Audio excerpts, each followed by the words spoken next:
Starting from the top. Yes, we should be live and we starting from the top. This is take two. Again, apologize, but take two. We live. Black African power. What's good? What's happening? Well organized lie. Defeats a disorganized truth every time. Woohoo wee. Man, y'all already know what it is, man. It's God killer in the house.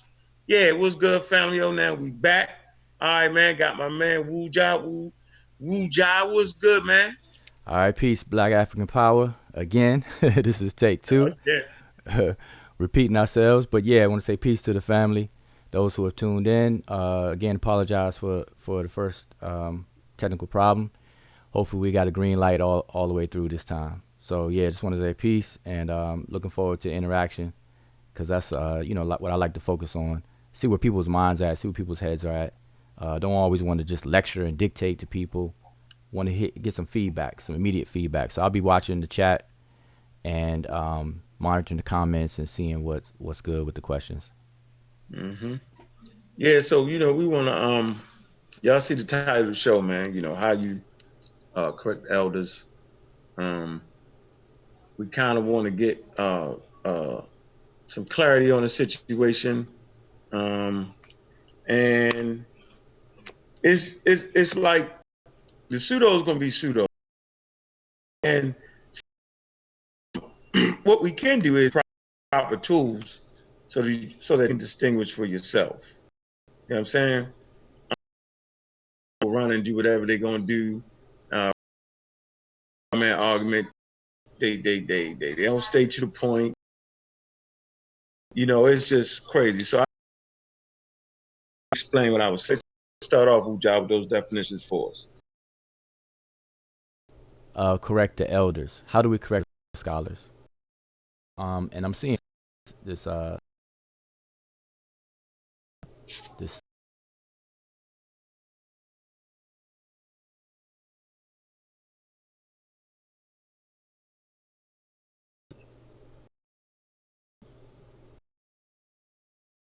All right. So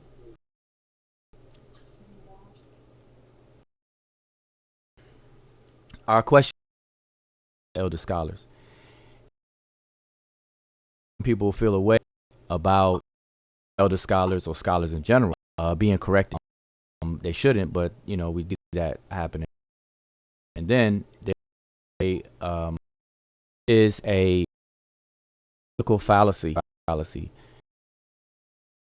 pretty high along with the straw man logical fallacy. But this logical fallacy is called appeal to authority. And basically, I'll just read. It says, you said that because an authority thinks something, it must therefore be true. All right. So this is what people use in their arguments. When people are debating back and forth, they will quote someone from a book or quote an author, a scholar. And because they quote it alone, then what they're saying must be true. And so that's not the case. And we have to be very careful about that. So I'm going to read on. It says, it's important to note that this fallacy should not be used to dismiss the claims of experts or scientific consensus. So in other words, it works two ways. Just because someone can cite a scholar does not make what they say true automatically. But at the same time, on the flip side, we can't use this as a logical fallacy just to dismiss what the person cites in their citations or references. Okay, so it works both ways, and we have to be very careful with it. But at the bottom line is that just because you quote somebody does not make your argument true automatically or by default. We're all human. We're all prone to make mistakes, and we err. And science itself is a self-correcting endeavor in and of itself. When new data is learned, you have to adjust your conclusions and things like that. So just to read on, it says, appeals to authority are not valid arguments, but nor is it reasonable to disregard the claims of experts who have demonstrated depth of knowledge unless one has a similar level of understanding and or access to empirical evidence. Now, that's very important because when people cite scholars and experts, that alone doesn't make the argument true, but at the same time, you can't dismiss it. You have to address it or deal with it. And so, what this is saying is that you can't disregard the claims of experts, but in order to do so, in order to challenge those experts, you have to have a similar level of understanding and or access to empirical evidence. Okay, so in other words, you have to actually be proficient in whatever it is that you're discussing or arguing against in order to actually go up against a scholar or someone who's already demonstrated their knowledge, their in-depth knowledge of a particular topic and subject. Okay, and so this speaks volumes to Dr. John Henry Clarke's famous quote where he says, what does he say? He said, I only debate my equals, all others I teach. And so that kind of reflection is a reflection of what I'm just saying. You have to be at a certain level to even engage into conversations. Otherwise, sit down and be ready to learn. So he's saying, I only debate my equals, all others I teach. All right. So anyway, to continue on, it says, however, it is entirely possible that the opinion of a person or institution of authority is wrong. Therefore, the authority that such a person or institution holds does not have any intrinsic bearing upon whether the claims are true or not. That's very important to keep in mind. And here's an example. Not able to defend his position that evolution isn't true, Bob says that he knows a scientist who also questions evolution. Okay, so in other words, just because you know a scientist or know someone or whatever the case is, it doesn't automatically make your argument true or support your argument. All right, it's more to it than that. But on social media and things, we see people will commit this logical fallacy. You know, it's not always a logical fallacy because you do want to cite experts. You want to engage or you want to share the experts, what the experts are saying, what the scholars are saying, and the arguments among the scholars. All right. Specialists, experts, scholars. Those are the people you do want to go to and do want to share their evidence, their data, and whatever it is that they are arguing for and against a particular issue. But that in and of itself does not make your argument true or false. So that's very important to remember. Okay, it's not as easy as that. We can't microwave it. So I wanted to start off with that definition or share this definition because our topic again is how do we correct our elder scholars? Okay, so by reading this definition, it sets the tone or sets the stage that one, no matter who you are, expert or not, you can make a mistake. Okay. Or you can be limited and only report based on your limitations. Therefore, later on, years later, decades later, new data is found, new discoveries are made, new instrumentation is created, machinery, etc., that will add to the body of knowledge and force a change in conclusion, which will render a previous scholar's conclusion obsolete.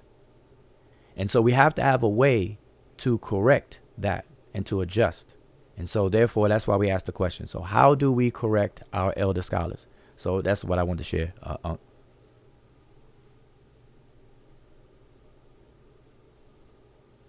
I think you're muted.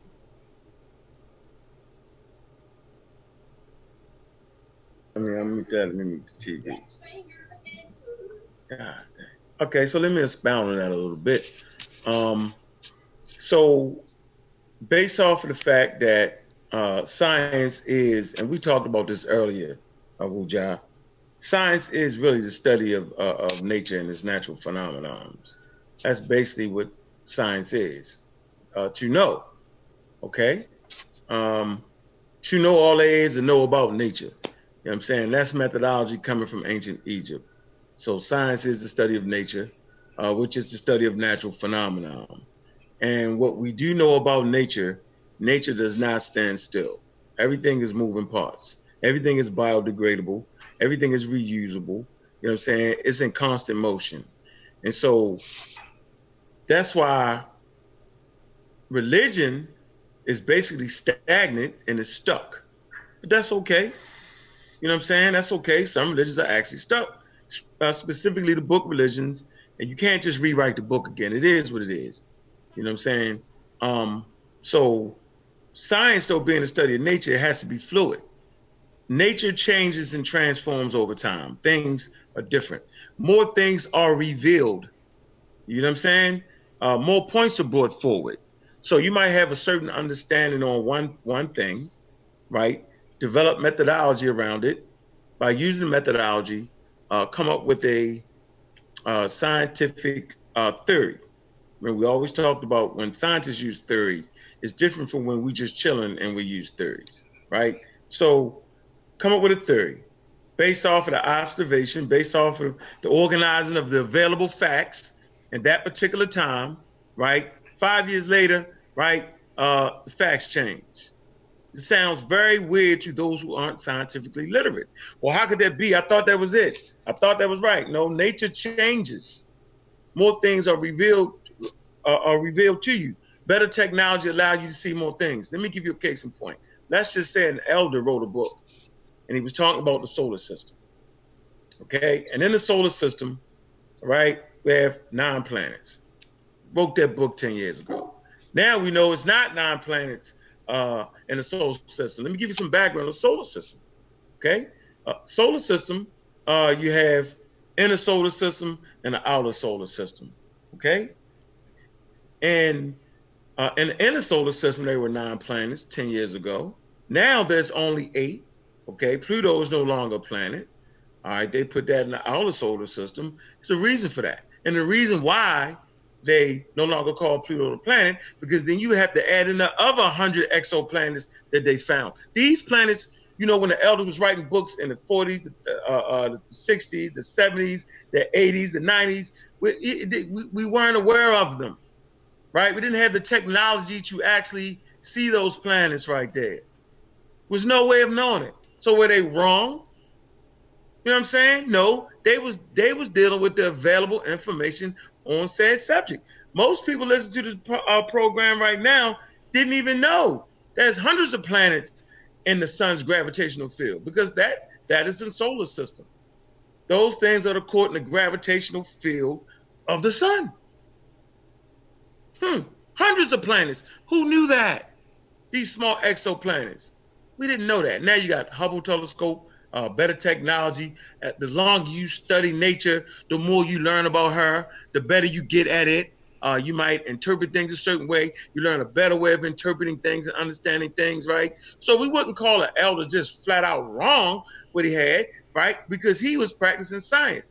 And we standing on their shoulders, meaning the said elder, right, put us on game.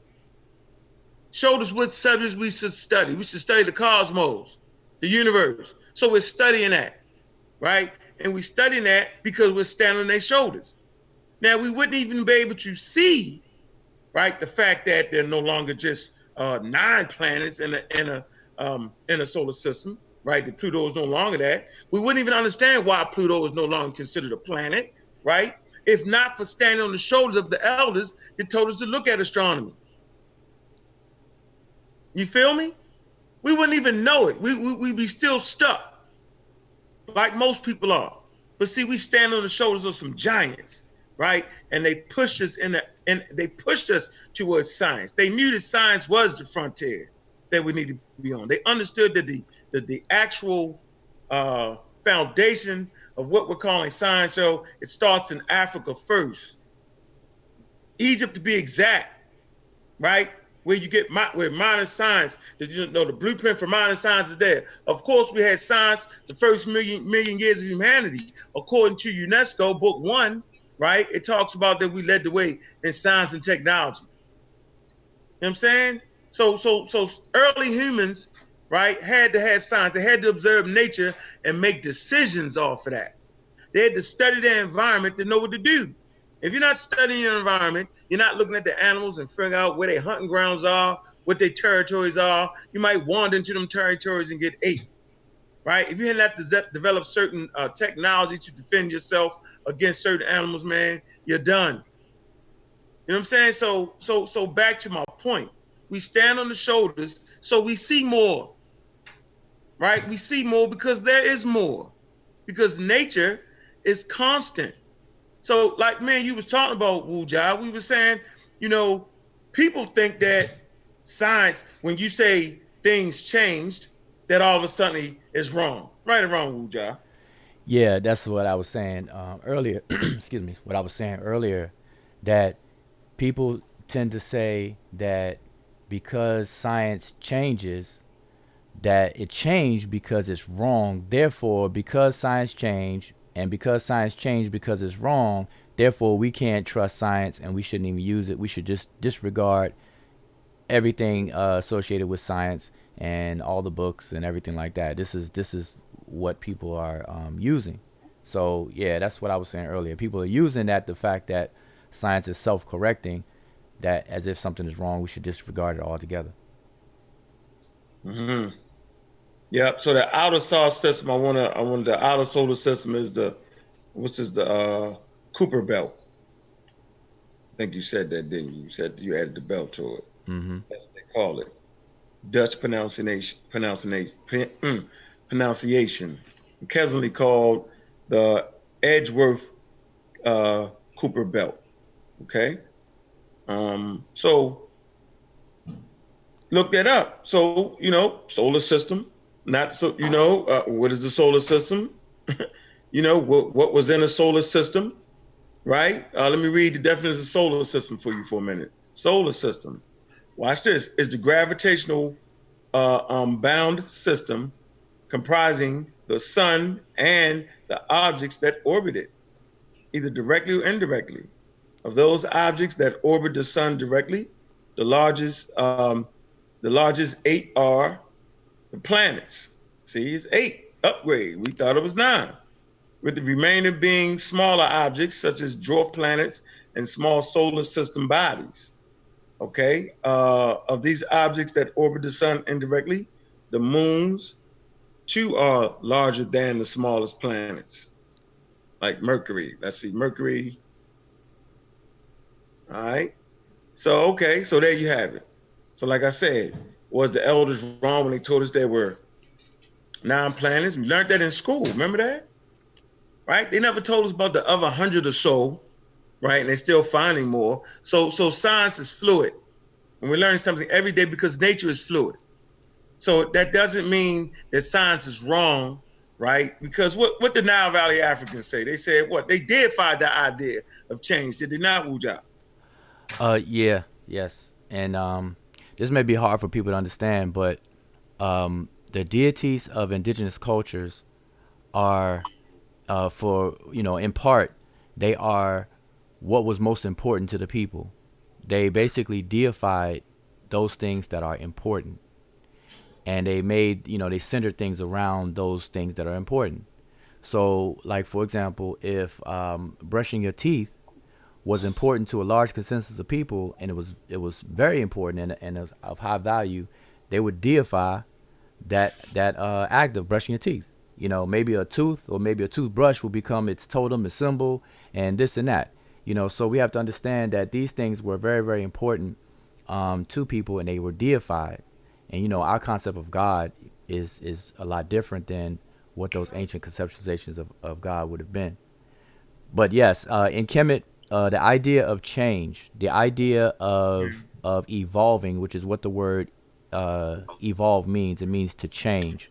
The idea of changing, and the idea of becoming something that is transformation, and things like that was deified, and it was called Keper.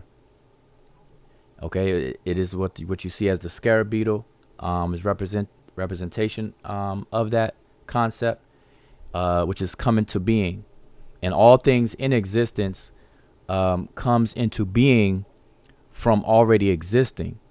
And so there's a constant transformation. Every time you see an object around, you can look around in your room and look at any object that you see. Every single object that you see is the result of a process. Every single thing you could see in your room right now is the result of a process. And guess what? That process had to have been successful in order for the object to exist to you right now.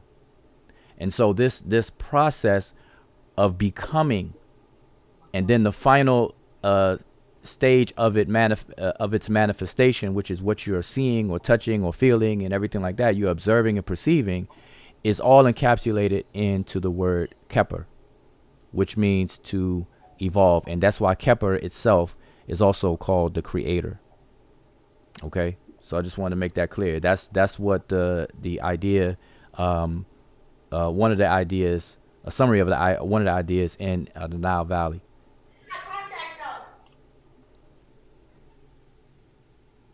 Still there? Yeah, so I was just saying that was it. I was just saying that was the idea, uh, you know, that was expressed in the Nile Valley, symbolized by the beetle. We call it Keper, and it has those kind of meanings to it. And it's just very interesting that what was could be considered a philosophy, um, a mental that's a mental snapshot of the way our ancestors were thinking, and the idea was so correct that they pick it up. Charles Darwin and them pick it up, like the study of human evolution, man, is really the study of change. You know what I'm saying? Of hominids over time. I say it all the time that evolution is really the study of African people, and as they transform, you know what I'm saying, as they make their trek around the world, and they transform into different environments for survivabilities. So that the next generation gets you to age. You know what I'm saying? Of reproduction. I mean, everything around you transforms and changes. So the fact that science allows for this change in the body of work, in the body of knowledge, man, it's just mimicking nature. And that's why science is so important to our community, because it mimics nature. It observes nature. It studies nature. I like to say this all the time. God and nature is one and the same. And you can pick up on that, and if you can understand that, you know what I'm saying, man, you moving forward. You getting to where you want to get to with that. I mean, it's important to understand this. So just because something changes based off of more available knowledge, man, don't mean you was lying. It just means nature has changed, thus you must change. Like the hold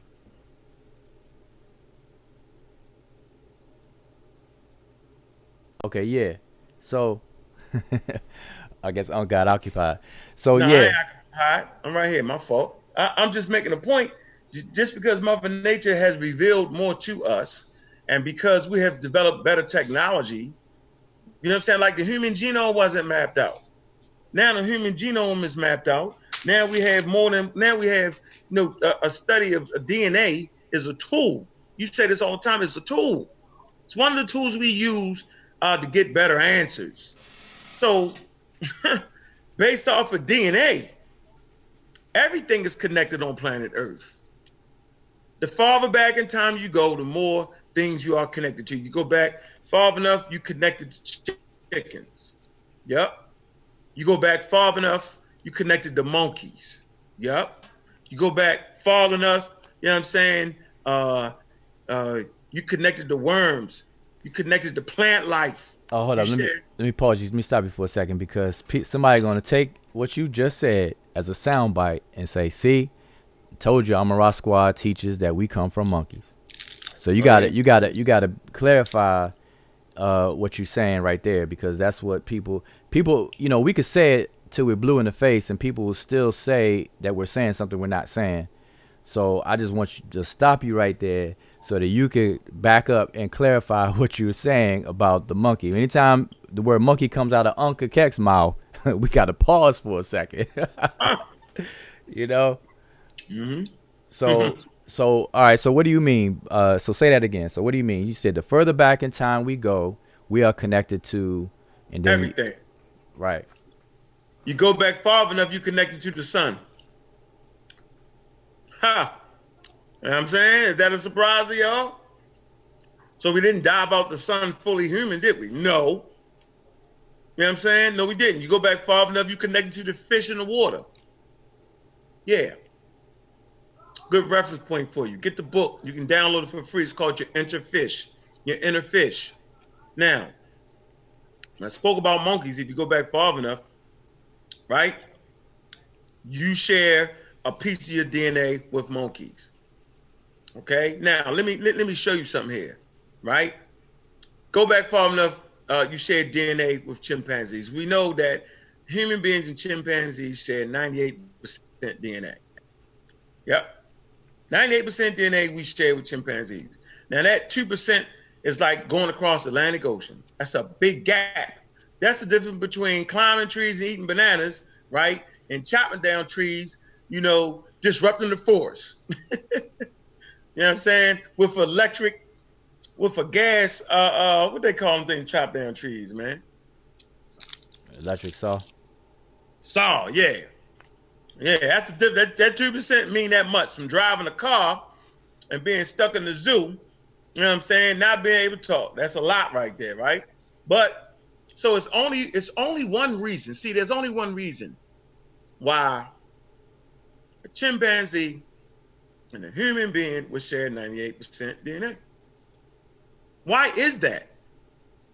Right? Why is it that human beings and chimpanzees share 98% DNA? It's only one reason why living organisms share said amounts of DNA.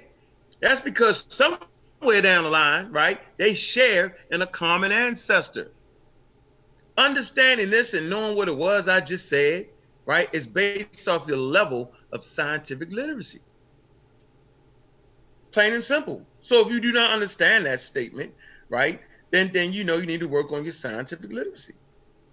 If you go back far enough, right, you share a common ancestor all the way back with monkeys. You go all the way back.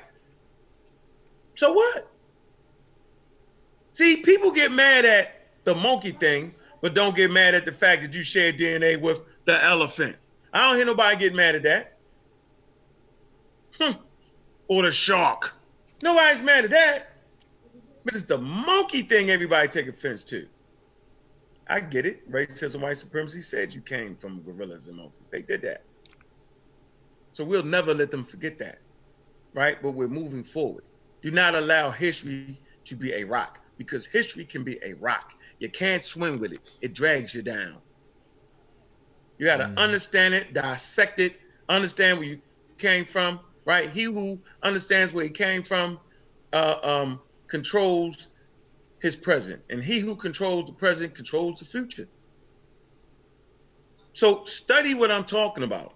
Don't just laugh it off as a joke. I don't know what I'm talking about, because I do. Algae, all that, yeah, you do. That there's a universal ancestor to every living organism. So whatever it was, we know the three domains of biology, right? We know what they are: eukaryotic, archaea, and bacteria, right? And whatever this universal ancestor was, right, as it transformed through different environments, water, oxygen-rich areas, non-oxygen areas, right? You know what I'm saying? It transformed to what we see today. So, it's just very, very, very, very interesting how scientific literacy allows you to see the truth about what I would say. Watch this. Check this out. God. Remember I said God and science is one and the same? I mean, my fault. God and nature is one and the same. So if you really want to study God, study nature. What tools do you use to study nature? Science, observation. And so you gain knowledge from what? Studying nature or studying God. If nature and God is one and the same. So, I mean, it's not hard. And where else can you learn from? What place is best qualified to learn from? Studying nature. Early humans studied nature. That's how we here right now. Studying nature. You don't even build a bridge without studying the ants. The ants make a bridge. They link onto each other and form a bridge across water. rafts floating. You know what I'm saying? Humans watch these things. They mimic that. They mimic the behavior of ants. You know what I'm saying? The oldest building, oldest structures, right, is built by insects. How old are termites? Termites go back what? 300 million years? Termites? They building in mud. They building the first mud structures on Earth. 10 feet tall. You know what I'm saying? You can go to Africa right now and they air conditioned. How about that? The airflow go through it. Very interesting there. Early humans, they look at this. You know what I mean? They watch the insects, the termites. They look at the building material they're using. They mimic that behavior. This shouldn't be as a surprise to you. Not let you think the sky cracked open and something dove through there and started teaching people. That's not how that went down. You know what I'm saying? A lot of mistakes was made. Put too much water in the soil and the mud didn't stick together, didn't hold up. Then you get your early mastabars. Bury people in those. Then you stack them on top of each other. Then you go for that, then you build a stone. Right? Wasn't perfect. You built pyramids that was crooked, falling over. But this is through the study of nature. And those brothers and sisters in Africa, man, they did the best job of studying nature, man. And like Wu John them always say, look, man, you go to said papyrus, all right? Was that the mathematical papyrus? The Rhine mathematical papyrus. Rhine mathematical papyrus, man. What does that papyrus say, brother Wu John? It outlines the correct method, which is the statement that is the backbone and foundation for science and math today. It outlines the correct method. What did it say? It basically the whole thing outlines the entire process, but the opening lines basically say this is the correct method for knowing nature and all that exists and its secrets and so on and so forth. We have other videos that we actually show it and actually break down the first line. Matter of fact, I did one last week where I'm actually showing the line, the whole line, and break it down each word. Yeah, well, there you go. So, but this is the thing now. So now that we've said all of that, right? To go back to the topic of answering the question now. So how do we correct our elder scholars? What are the appropriate ways to correct our elder scholars? Because we just now discussed how science is a self-correcting endeavor. All scientists around the world, they understand that new discoveries are made every day. In different scientific disciplines, new discoveries are made every day. Journals are always written. Papers are always written, read, critiqued, reviewed, et cetera, all the time. This is like a round-the-clock type of thing. So the question still remains, so how do we go about correcting our elder scholars? Because remember, by the time you write a book or an article, what you're doing is you're taking a snapshot in time. You're creating a record in time. And so from the moment that you document whatever it is that you document, time keeps going. And so later down the line, new discoveries could be made, or something else could be known that you did not know, etc., that may render whatever you said in your documentation obsolete. May not even be the whole thing. It may be only a part of it. It may be an important key part of it that changes the outcome of your entire conclusion. So we have to understand that, and scholars do understand this. This is something that I point out, that when you're trained and you're conditioned as a scholar, you understand these things. So number one, real scholars don't get offended when their work is critiqued or scrutinized, because real scholars understand and know that that's part of and the nature of being a scholar in and of itself. In other words, that's equivalent of a football player getting real upset for being tackled. Knowing that when you learn to be a football player and you're playing the game of football and you are in the position of running back, that when that quarterback hands you that ball, you best believe that you are going to be tackled. Now you try not to be tackled, but if you're tackled, you're not going to flick off and get upset and everything like that. Why? Because that's the nature of the game. So to be a scholar, the nature of the game, the nature of being a scholar is to be scrutinized, critiqued, and checked, etc., etc. So I'm going backwards now. So how do we properly correct our elder scholars? So I want to read one more definition before we answer that question. Well, actually, this is the first part of the answer to the question. So I'm gonna read a definition, because one of the first things that you should do when you're correcting anybody, this is not only for our elder scholars, those who are past or present, that we revere and hold up high. Okay, it's not just for them; it's for everybody.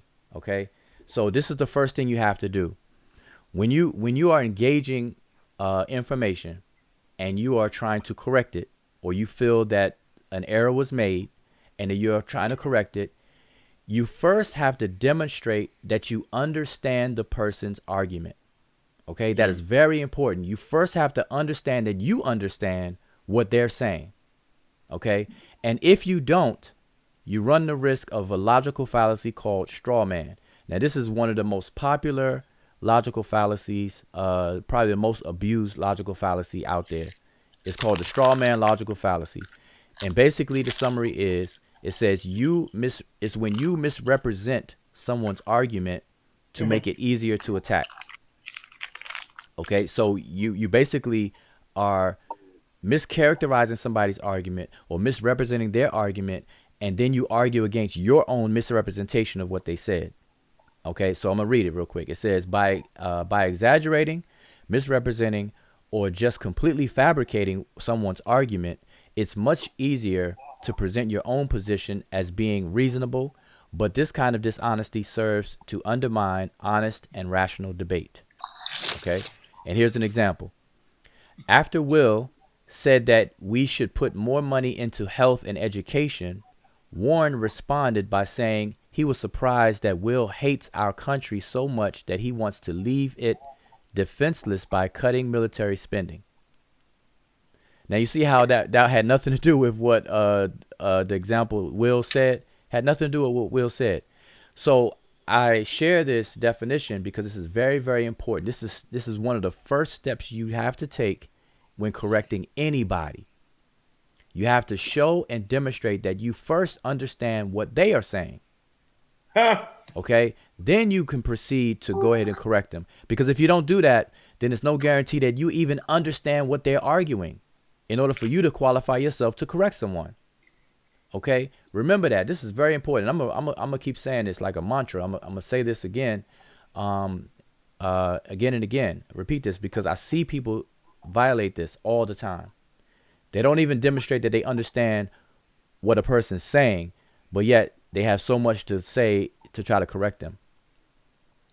And me personally, what I like to do when I see it happen, I always pause. You know, I pause the conversation. I say, "Wait a minute, can you please explain to me what you think my argument is?" That's a easy way to get things back in sync. You know, is to say, "Okay, can you explain? Can you outline my argument then? Because I want to know if you even understand what it is I'm arguing." Okay. So anyway, not to be too long-winded, but this is the first step in correcting anybody. Therefore, it applies to our elder scholars. So the question is, how do we correct our elder scholars? This is part of the early steps.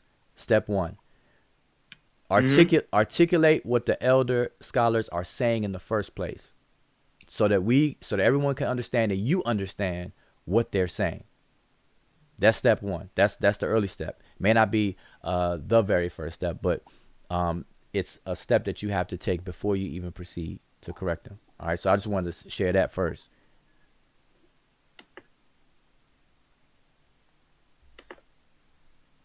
Finish?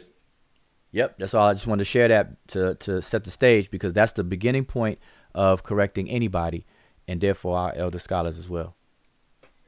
Okay, so let me show you an example of this straw man right here on our post. Let's come to the post I did on March 12th.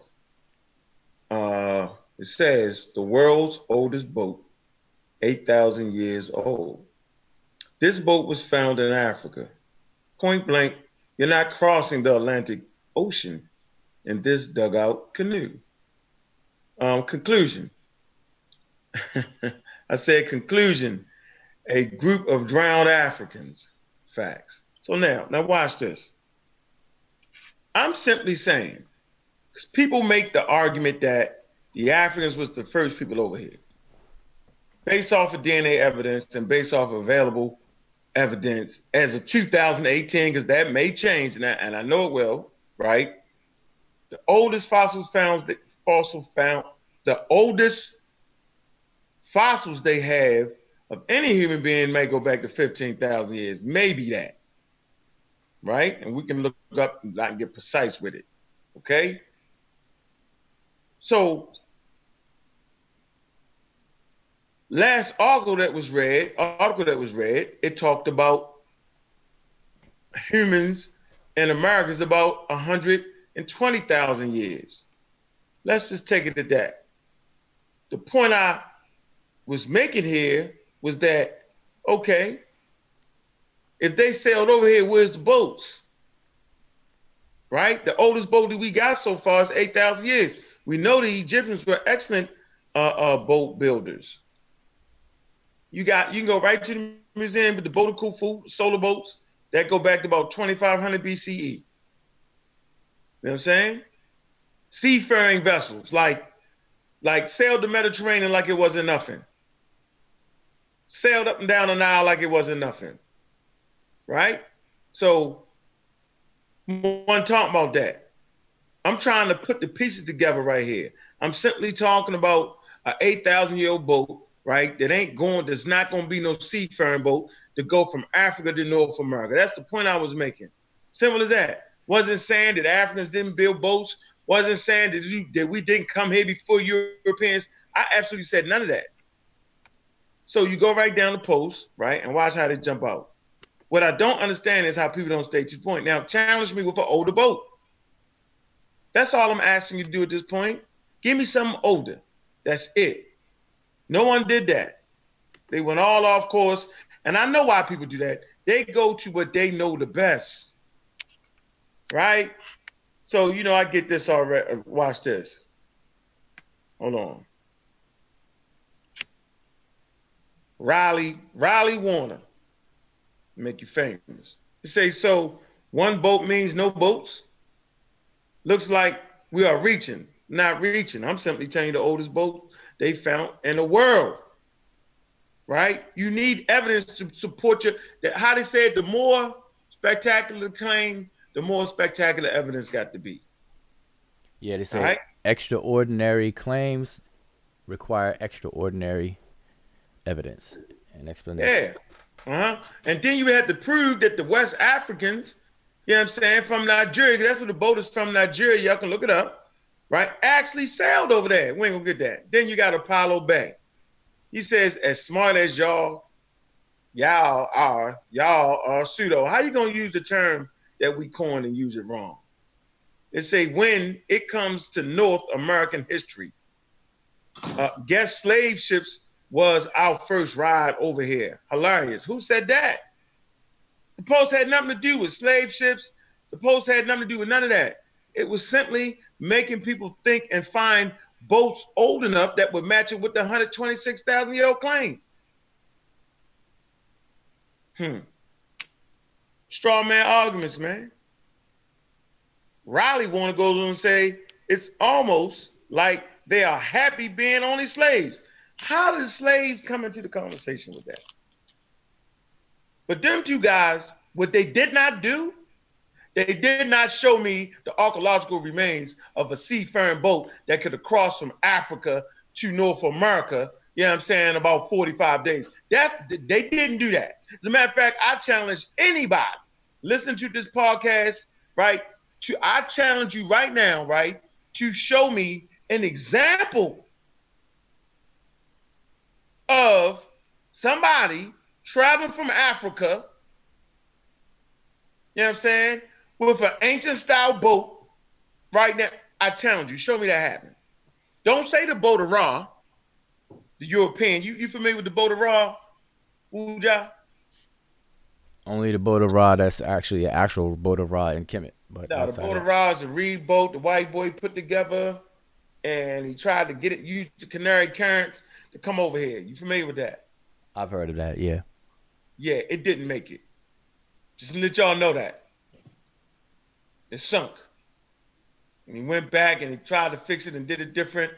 Uh, it didn't make it. Y'all can look that up. Man, that's easy work right there. All right. So, man, listen. I think where people are actually falling off is they're falling off on fine details. And we talk about this all the time. So you got to know 8,000 years ago, most people in Africa, you're not even wearing clothes. You don't need to wear clothes. You know what I'm saying? But that wasn't the garb of the day. Wasn't wearing lambs, full skin. You wasn't doing that. So watch this. You talking about a culture shock. How about environment shock? You mess around and let's say they did make it over here. How many of them came? Did they bring their women with them? No. Who does that? Who jumps out and sets sail on the mighty ocean? You know what I'm saying? Bringing women and children. Nobody don't do that. Who does that? Nobody does that. Then if you did make it over here, the weather gonna be totally different. The whole topography gonna be totally different. You know what I'm saying? If you get lucky, and that'd be some hell of a luck to cross the Atlantic Ocean, you know what I'm saying, on those non-seafaring vessels, if you happen to make it over here, through luck, half of you gonna be dead, no fresh water, you're gonna jump right off the boat and get ate up by a damn grizzly. Immediately. Because you don't understand. You never even seen a grizzly bear. You don't know where the feeding areas are, where they hunting. You don't know, you ain't gonna how about your food? Suppose you get here in the wintertime.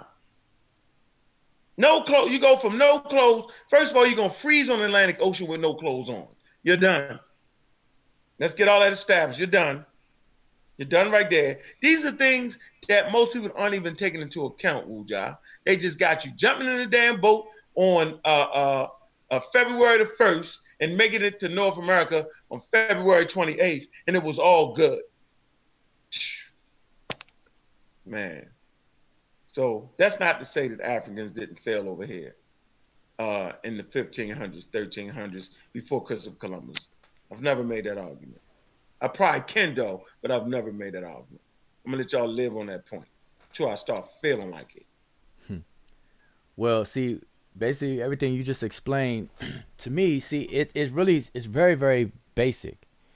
To me, it's a basic communication problem, whether it's verbal communication or reading comprehension.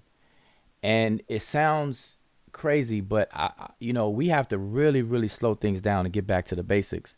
Because if people were just to slow down and read and comprehend what they're reading, and on the flip side, it's not always the blame of the reader, but it's also a blame of the person who's trying to express themselves. So we have to learn some basics again. We have to really, really brush up on our communication skills. We have to articulate ourselves better on one hand, and then on the other hand, people got to really, really read for comprehension and not project what they think somebody's saying into what they're saying. Why don't people just read what the person says? We got to become better at expressing ourselves, but people just need to read what is said and don't assume and project. And the only reason why people started to do that and it really becomes like a big thing now is because of this climate. It's a very adverse climate that we have in the so-called conscious community, where everybody's battling each other for wits and egos and things. People are battling who's right, who's wrong. People are trying to prove each other wrong or right and whatnot. Not for the sake of expanding knowledge, but just for the sake of winning. They just want to be able to say, all right, I proved somebody wrong. That whole environment creates a lack of comprehension. So we got to really slow down, and people just need to read what was said. So I'm gonna give an example of something different that kind of goes into what I'm saying. That's a problem. So I did a Facebook post, and I asked a rhetorical question. I made it known it was a rhetorical question, and I said, the question is, why is it that the people who are proponents of the "we are the first Native Americans, we were never slaves," all that whole crew of people that push that, why are those same people so adamantly against the scientific discipline of genetics? Why do they deny DNA testing, genetics period, as a whole genre of science? They just deny it altogether. Now that was a rhetorical question because the answer is obvious. Because the DNA results that come back from the field of genetics speaks against their belief. And so what happens is we have people who believe something, don't have evidence for their belief, but then when evidence do show up that goes against their belief, they just deny not only the evidence, but they deny the whole scientific field that produced the evidence. And so we got a problem. We have a real problem among our people. We have a real problem. And then if you look at my post where I posted that, look at the answers. Look at the responses. The response, because I asked the question rhetorically, but people answered, and people actually said this out of their mouth. Typed it, I should say. They actually said that the reason why they deny genetics and DNA is because it goes against our family records, our family history, and oral tradition. That was one answer I got. It goes against DNA goes against family history and oral traditions. Damn. And then another response along the same line said, "You mean to tell me that my own grandmother and my own family and my own tribes and whatnot, they don't know their own history and stuff like that, but scientists are gonna come and say something else or whatever?" Wow. And so these are the kind of responses that we're getting that are problems. These are problems, y'all. These are problems. And I'm gonna tell you, there's been many times where you can find this on YouTube. There's been many times where a family will think one thing about their family tree. Oh my goodness. And then the family members go get DNA testing done, right? And then the results come back and they find out that their family tree was not the way they thought it was. And then so they're surprised at first, and then when they go consult all their family members, they find out that, hey, there was some family secrets up there up in the tree. There was some cousins, your cousins interacting with each other, or even people having what they call it, extramarital affairs and things like this and that. They come to find out those family secrets, but they wouldn't have if they didn't get the DNA testing to kind of probe and really get into their family tree like that. So we have instances like that. So no, just because your family believes something about itself does not always make it true. And what reward would it be that if your family believes something about your family tree, and then y'all go get DNA tested and the DNA test comes back and confirms it? That's extra rewarding. So it kind of just throws me back that people would deny an entire genre of science just to hold on to a belief system.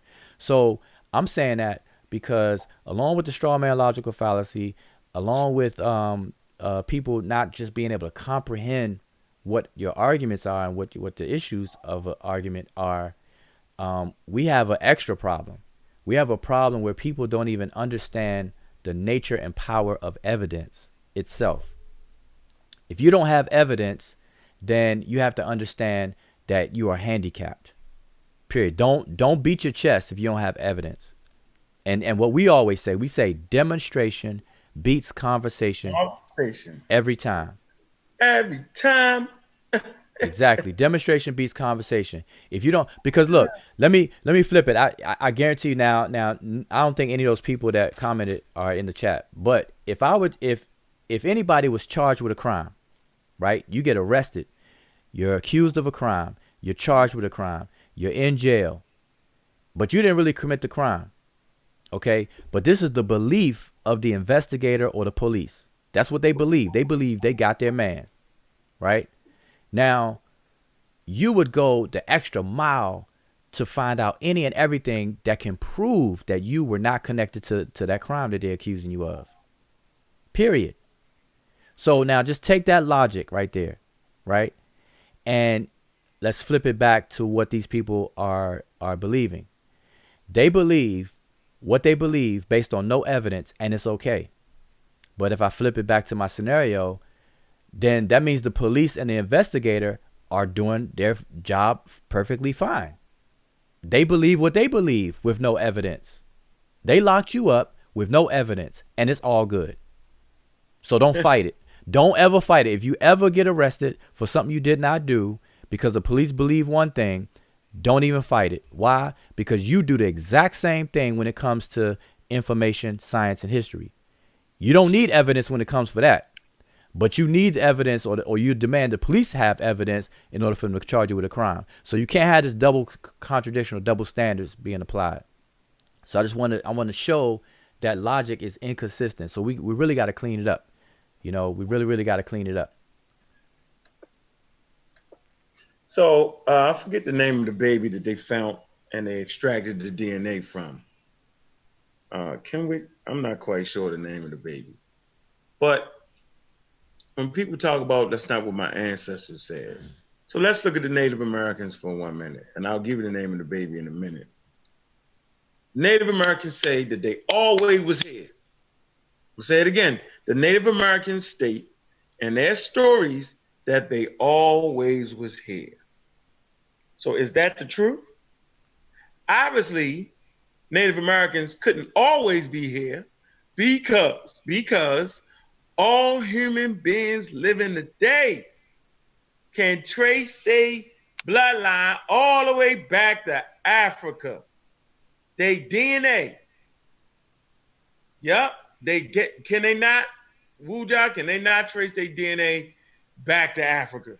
Yes, that's definitely a fact. People have to really just embrace that, accept it, embrace it, hug it, just wrap your arms around that fact. Because, yeah. The hell with the fundamental shit. I'm just saying, excuse my language. I'm just saying they can trace their DNA back to Africa. So if everybody can trace their DNA back to Africa, is the Native American story wrong when they say we always was here? Sounds like they was wrong, but they're not. Let me tell you why they're not. They just didn't have the details of the human genome, right? But what you'll find in Native Americans, they have a particular marker that you find nowhere else but in America, but in the Americas. I'm going to say this again. The Native Americans, based off of their limited wisdom on said subjects, got enough sense to know that their ancestors always said they was here. And you know why their ancestors always was here? Because you got two populations that mixed and came together to form the Native American population. So they're right. That particular marker you find nowhere else but on the continent in the Americas. There you have it. But when we get you to fine details, we find out, right, that those DNA markers had to come together, coming from Africa, to mix once they got on the Bering Strait. You know what I'm saying? To give rise to this particular human that you find nowhere else on the planet. They gave rise to the DNA marker that you find nowhere else but in North America. I'm glad you brought that up, because I wanna add to that, because when you make the statement that the Native Americans, what did Native Americans say again? Say it again. They said that they always was here. Okay, so now this goes into another thing that I focus on and I mention a lot, which is context. CONTEXT. Context. Context, I can't stress it enough, everyone, that context is very important. Context is the mother and father of meaning. Okay? Context is the mother and father of meaning. So if anybody says that anything was always here, we have to first qualify what is meant by always, because number one, the earth itself was not always here. Nope. So Human was. so the word always has a limitation to it. It doesn't mean forever. So when Native Americans generally, those who understand what they are saying, when they say they were always here, as you said, it's relative to the context in which that story is retold. Fact. It doesn't mean that they were always here, because human beings, Homo One. sapiens sapiens, were not always here, and here being the planet Earth. Homo sapiens Mm. sapiens were not always on the planet Earth. Facts. So They were. so it's relative. So it's relative. So we have to understand that. You know, we have to understand that. America itself wasn't even always here. The Earth wasn't always here. The moon wasn't always here. You know what I mean? The Earth comes out of the sun. The Earth evolves out of the sun, but yet the sun is still existing. That's for those people who say, well, if we evolved from this, then how come those things still exist? Well, everything in the solar system came out of the sun, but the sun's still existing. So that kind of kills that logic right there. But the point that I'm making, though, is that people have to understand context, and we can't jump the gun and want to argue before we have an understanding of the context. That's why it's very important that when you jump on and try to argue with somebody, the first step is to reiterate what you think their point is. That's step one. That starts the conversation off very, very well. If you don't do that, the conversation gets real ugly real fast. Yeah, y'all just know the earth formed from dust particles, man. One of the things we admire most Oh, about the United God States is dang. anyone Oh, can be man. president with God enough dang. heart and We'll determination, put this no matter article in their there for race, y'all religion, National or gender. Geographic. God. Oh, man. Hold on. Shoot. Go ahead, Wuja. Let me find this article real quick. I just. Okay, yeah, I was just saying that I hope everybody understands what I'm saying, and I'm looking at the chat. So at the same time, we don't want to make this a long, drawn out session. Occasionally we're gonna come online like this and just kind of trying to kick it, but we want to interact. So I'm looking at the chat. If y'all have any questions for myself or the brother Unc, then feel free to ask. I'm looking at the comments. Everything's pretty straight.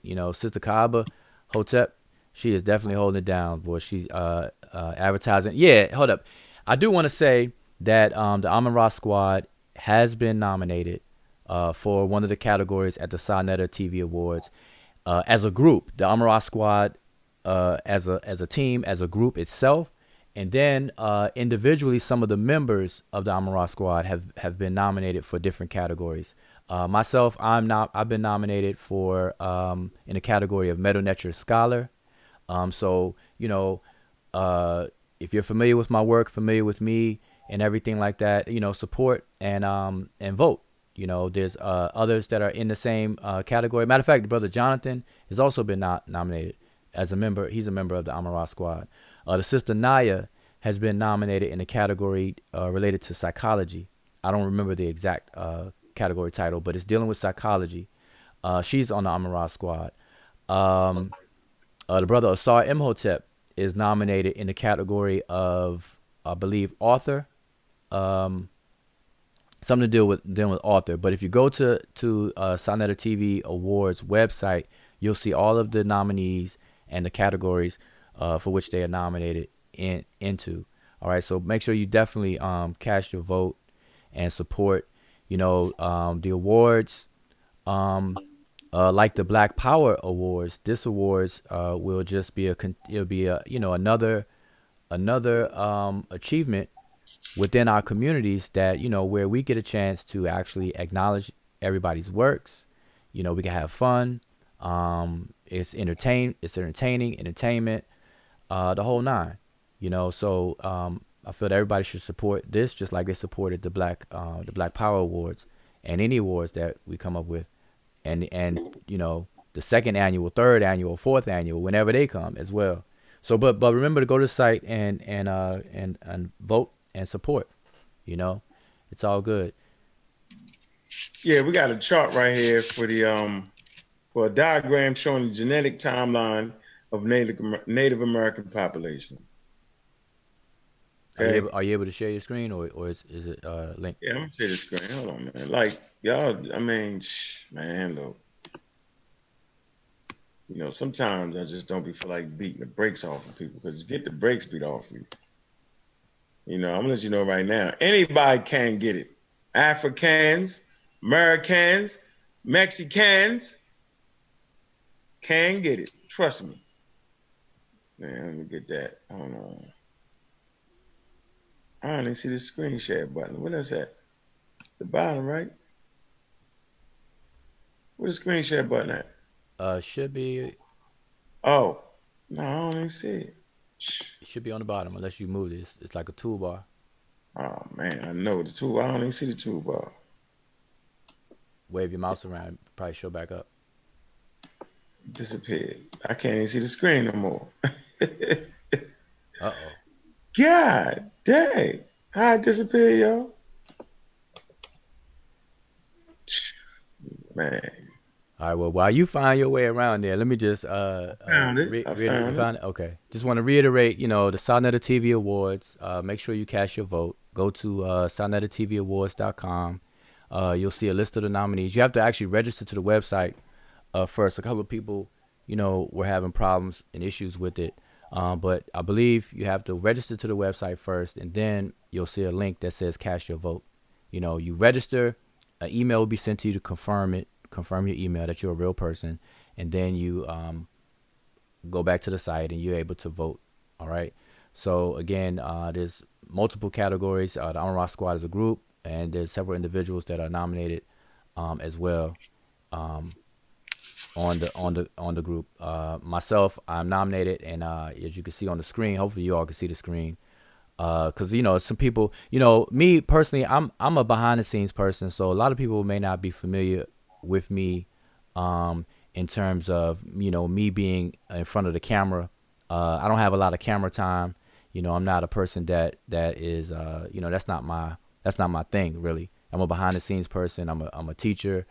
And I like to stay that way, kind of behind the scenes. So, I just put this picture together so people that may have heard about my name and have dealt with me in an indirect way, they can get to know the things I focus on and what I've done and things like that.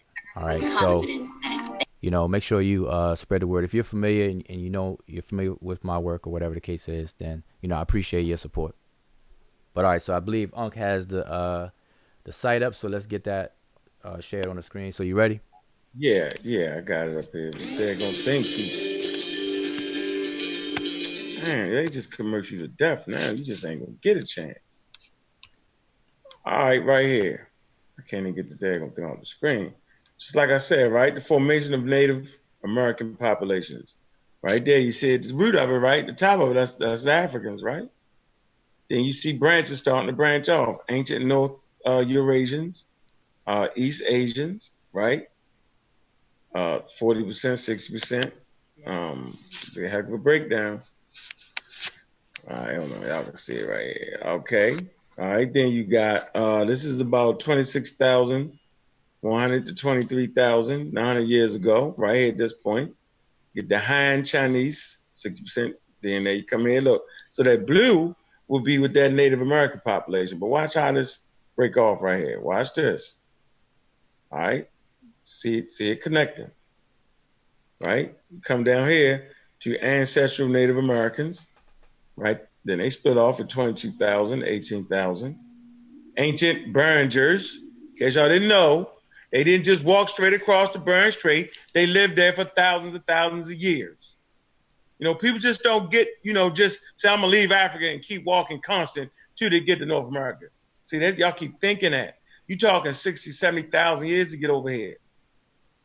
Think about that. How long does it take to walk 60,000 years, Wuja?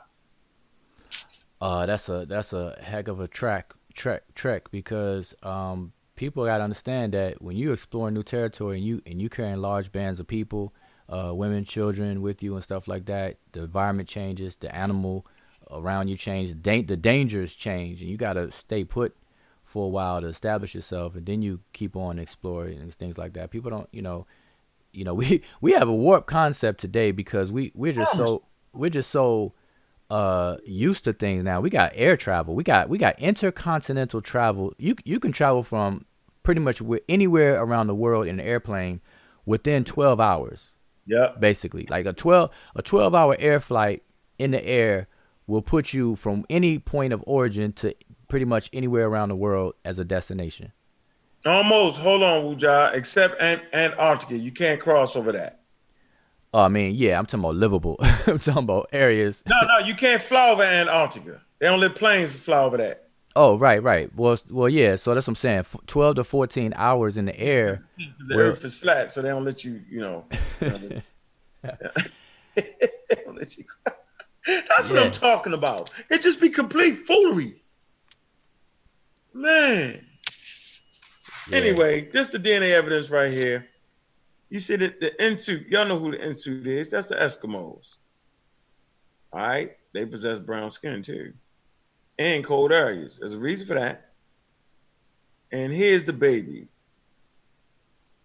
The Ambathicans. I ain't saying that right? Abasicans. There you go. What's that? Okay, I see what you're saying. Mm-hmm. Let me ask you real quick. Maybe you can explain it. I'm seeing percentages on the chart, right? So what is, like, for example, right up under it says ancient North Eurasians, at the top.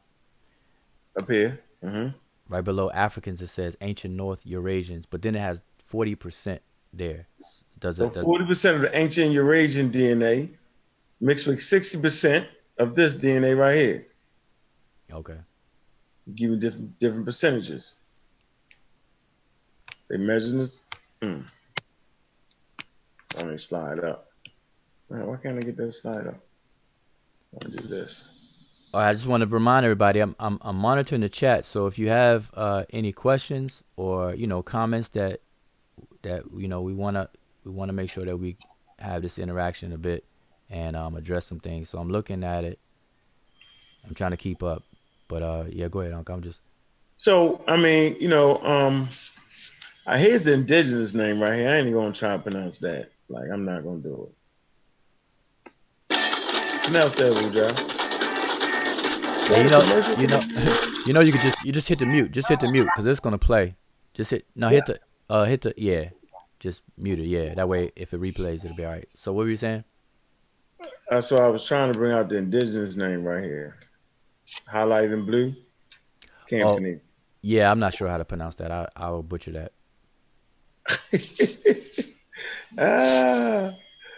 So I'm just saying that the point of the matter is that, man, y'all need to have some of them DNA markers talking that nonsense. Hey, go ahead.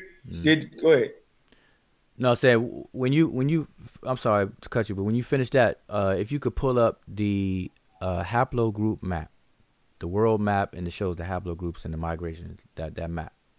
Yeah, I will. Let me read it. It says the genetic analysis point towards a divergence, that's a separation, of all ancient Native Americans from a single East Asian source population somewhere between 36,000 and 25,000 years ago, well before humans crossed into Beringer, an area that includes the land bridge connecting Siberia and Alaska at the end of the last ice age. That means that somewhere along the way, either the Eastern Asian or the Beringer itself, a group of people became isolated from other East Asians for about 10,000, look at this, 10,000 years, long enough to become a unique strand of humanity. Isolated populations things occur. That means no other genetics was allowed in. It was isolated for 10,000. How long is 10,000 years? We only been over here for 500 years. So that's another 9,500 years to go. Geological time is the hardest thing for people to even begin to understand, Wuja. Mm-hmm. Anyway, I'm going to shoot. We grab that article, Wuja. Um, yeah, the haplogroup. There's a question, right? So I'm trying to follow up because I know we're not gonna be on here all night. So it says, let me see. I'm trying to get to the questions. I think it's from Vortex Media 2. Do Oh, scientists that's do damn funny, yo. do scientists have any alternative theories to out of Africa to the out of Africa? Yeah. And Multi-regional. Yep. But DNA killed that. yeah, I was gonna say that the answer is yes. There are competing theories, what you would think are competing theories for the out of Africa. But you have to remember that out of Africa has two, out of Africa one, and out Mm-hmm. of Africa two. Yep. So don't get those confused. Make sure you look those up. They're two different things. Out of Africa two is the dominant one because the evidence supports it the most. And as Unc just said, the DNA when the human genome was mapped, I believe in 2003, I believe it was, or 2013. I know it's a three in there. Was done. That entire mapping of the human genome and all of the subsequent research and things that were done after that fully supports the out of Africa theory. All right. So the mitochondria DNA that's passed on from woman to female can be traced back to a bottleneck into a single origin inside of the continent of Africa. All right, there's no getting around of that. I'm Yeah. just giving one example of how and why DNA has changed the the scales on the competing theories. So the answer is yes, there are competing theories, but the out of Africa two theory is the dominant one because the evidence supports it. Mm-hmm. So here's the point. So if the black people call themselves the Native Americans because their ancestors said so, stories. So that's one bit of evidence. We're not going to discount, Native American stories or whatever's family stories. We're gonna enter that into evidence. So I like to see those black ancestors in their stories. I like to read them. Okay, they stories say they was here already. Never was come from here. Two, DNA evidence. DNA evidence is against you. You're not gonna have that. Three, paleontology, the study of bones. They don't have no bones. Everybody likes to look at Lucia. So maybe we'll just do a show on Lucia. We'll get into that. We'll show you. We'll show you where you falter at on Lucia. Right? Completely where you falter at. So we got Lucia, we got fossils, the bones, right? So the way the evidence, the sheer weight of the evidence against the first people being over here as being African or sub-Saharan African will finish you off every time. I'm not even worried about it, bro. It's easy work right here as of 2018. So with that, I just want to make it clear, man, there is a way. Oh, you never even got into the book that the statement that Diop's made and Theophile Banger made. You ain't want to do that. I mean, we already so far into this. We could save that for another show. Okay. All right. So I appreciate everybody coming through, man. Got a few people in there, man. Yeah, I'm trying to Shout make out sure. to Scott. Huh? Now I'm trying to make sure that the brother, like I said, it's about interaction. So I read the question and gave the answer. So I want to see what the brother's response was. I don't see it yet. Oh, go ahead though. I just want to say, shout out to everybody, Melanin Nation, the sister Kaba, the show. That's my man. Go check that out, man. It's the show. The show. It's the show. It's the show. It's the show. It's the show. Y'all go check him out, man. Cause he's serious with that, man. Make sure y'all check that out, man. All right. Catch up with that. You know what I'm saying? And with that, man, I just like to, say him out. Feel Well, me? You want to add something with that, Wu Jai? yeah, because I don't think you didn't show the Haplo map. I want to show that real Oh, you quick. want the Hablo man? All right, hold on. Let me see. Let me get that. Hold on. I'm gonna see if I have it. I think I have it. Okay, I have it. I have it. You got it. All right, go Yep. put that up there. Okay. And now I want to use this. I'm going to show. Okay. Let me put this up. So give me a second, everyone. We're going to show this real quick. Nice and easy. And this is for on the topic of Native American everything. All right. So okay. So on my screen now, hopefully everybody can see it and it's big enough, right? And please look it up yourself if it's not big enough. Look into it. Just type Google human migration haplogroups, and you'll see all these kinds of maps. Look at Google Images. All right.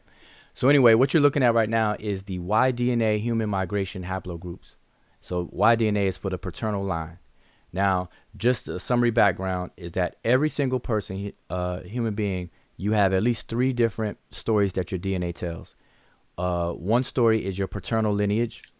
Story 2 will be your maternal lineage. And story 3 will be your admixture, your autosomal mixture. All right. So what you're looking at is only one story, which is your paternal lineage. All right. So now, when people say that Africans were occupy all areas of the world, or we were everywhere, when people say those kinds of things, we were everywhere. Africans were everywhere. Africans populated, the entire planet, entire world, et cetera, et cetera, et cetera. Case it, when people say that, those kinds of things. The question is that true? And according to how we are classifying things, the answer is false. Africans did not populate the entire world. And the reason why that is because by the time Africans left Africa, before they populated different areas of the world, they went through changes. We spoke about this earlier in the show. Change is constant. They went through changes. They went through mutations based on environmental pressures, diet, the whole nine. It started to change their gene expression and so on and so forth. And they started to live in pockets of isolation from the other groups that they left. And so they could no longer mix back in with the major groups that they left. And so they started to exist in isolations, and they started to go through changes that the rest of the group didn't go through, therefore making them a distinct group. Okay. Yeah. So as time goes on, Africans leaving the continent of Africa, they become isolated in different pockets of geographical location. They go through mutations. They become distinguished from the original African group that they left, and therefore they have their own genetic identity. And therefore time goes on and on and on, and they migrate and move and move and move until they get to the destination. So what you're seeing on the map here is, for example, in South America, you see the letters Q3, the code Q3. That is a haplogroup, a paternal haplogroup. Q3. Q3 comes out of Q. If you look at the line, it comes out of Q. So, and then Q comes out of something else, and it can all trace back to Africa.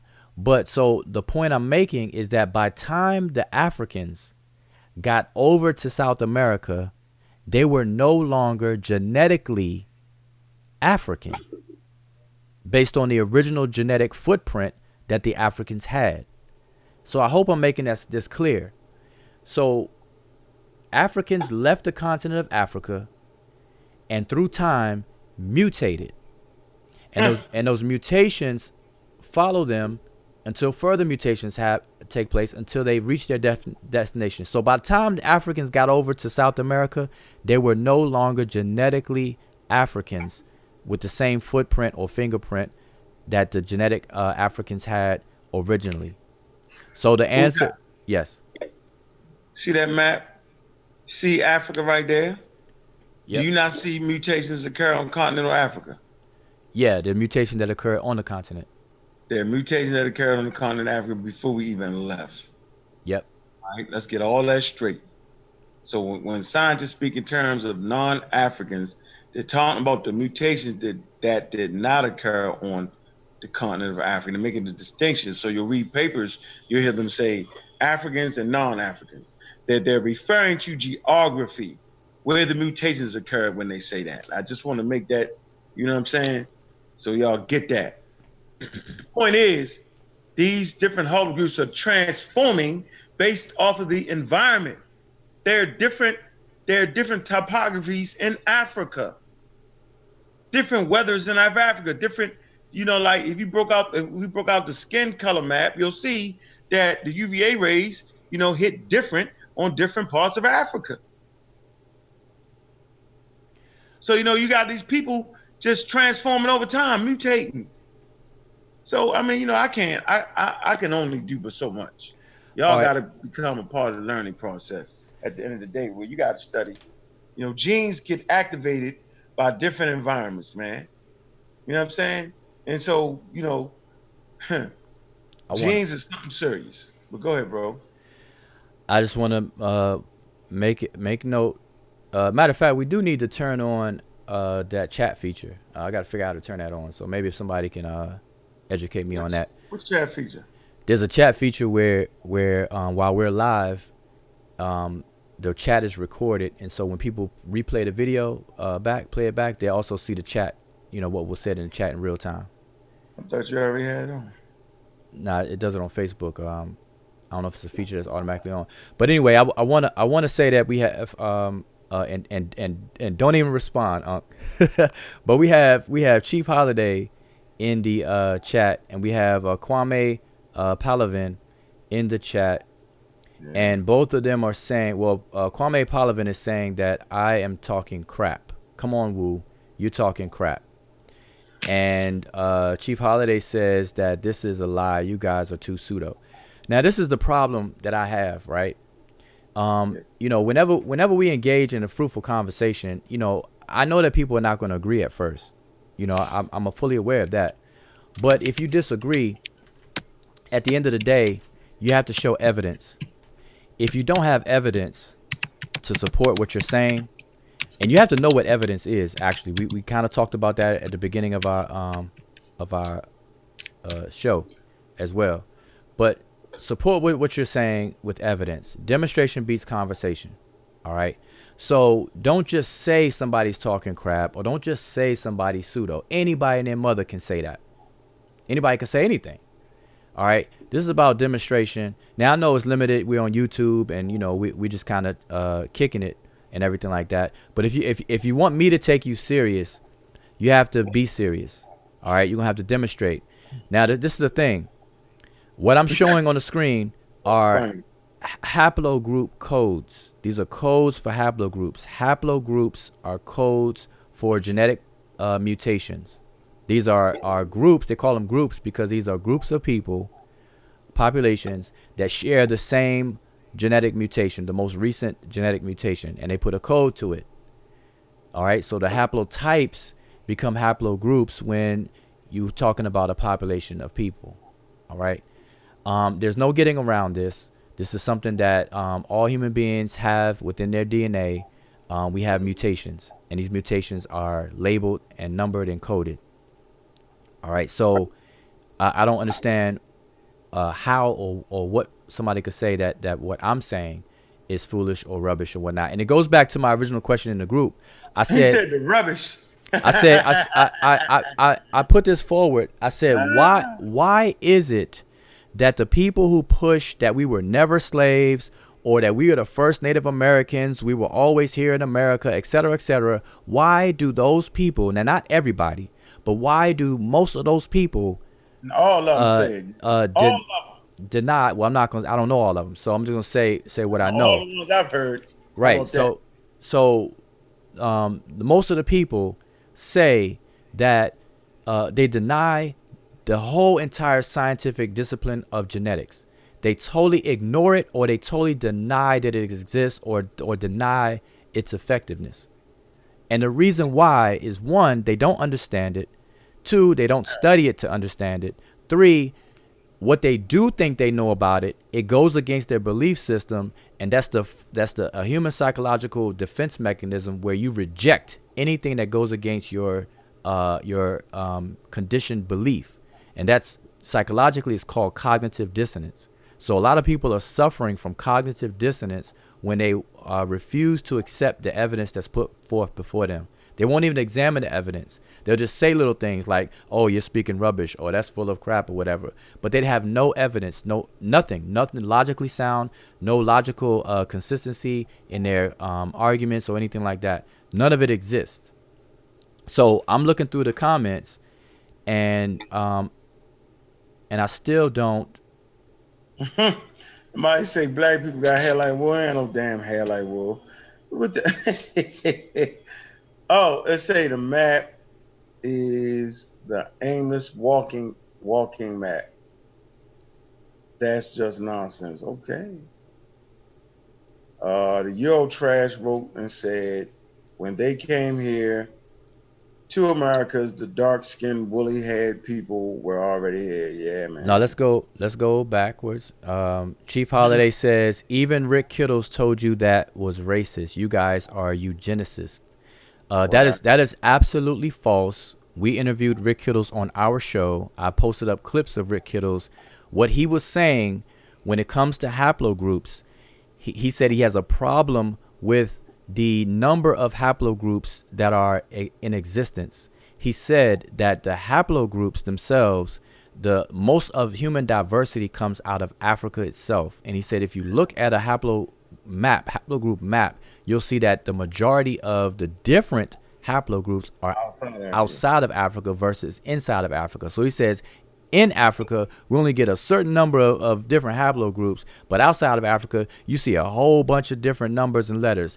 That's what he was saying was racist, not the fact that haplogroups are wrong or the haplogroups themselves are racist or whatever case is. He said that the study of the haplogroups and the categorization of them, it leans towards obviously the European scientists who are examining and labeling these different mutations differently, more so than the ones that they find in Africa. That's the difference. So this goes back to what I'm saying. Comprehension is very important. Listening comprehension is very important, and reading comprehension is very important. It's very important. All right. Reading is fundamental, and we know, Chief Broken Feather, you don't read. You don't read, bro. Okay, and another. Let's dispel another thing. Unc shows this all the time. Unc shows a skin map, right? Brother Nahisi brought it up last time. The skin map. Just because you have a higher concentration of melanin because you live in a tropic area for the UV radiation to hit you in this certain zone, which will be zone 1, does not mean that you are the same genetic population as those in Africa. Yes, people that are in zone 1 will have a likeness in shade of skin in terms of the concentration of melanin in their pigmentation, brown skin and so on and so forth. But genetically, they're not the same population. We have to understand that. All right. You have to embrace that. OK, the color of your skin does not dictate the fact that if you are or not part of the same genetic population. All right. Because case in point, this may sound silly, but you can get two brown skinned men standing beside each other, but only one of those men could possibly be the father of a particular child. And the only way you're going to know who's the father, which one of those brown skinned men are the father of this brown skinned child, is through a DNA test. All right. So understand that. Just because you share the same skin color as someone or another population of people don't mean that you're the same population of people. Understand that. All right. Let that be known. There's no way of getting around that.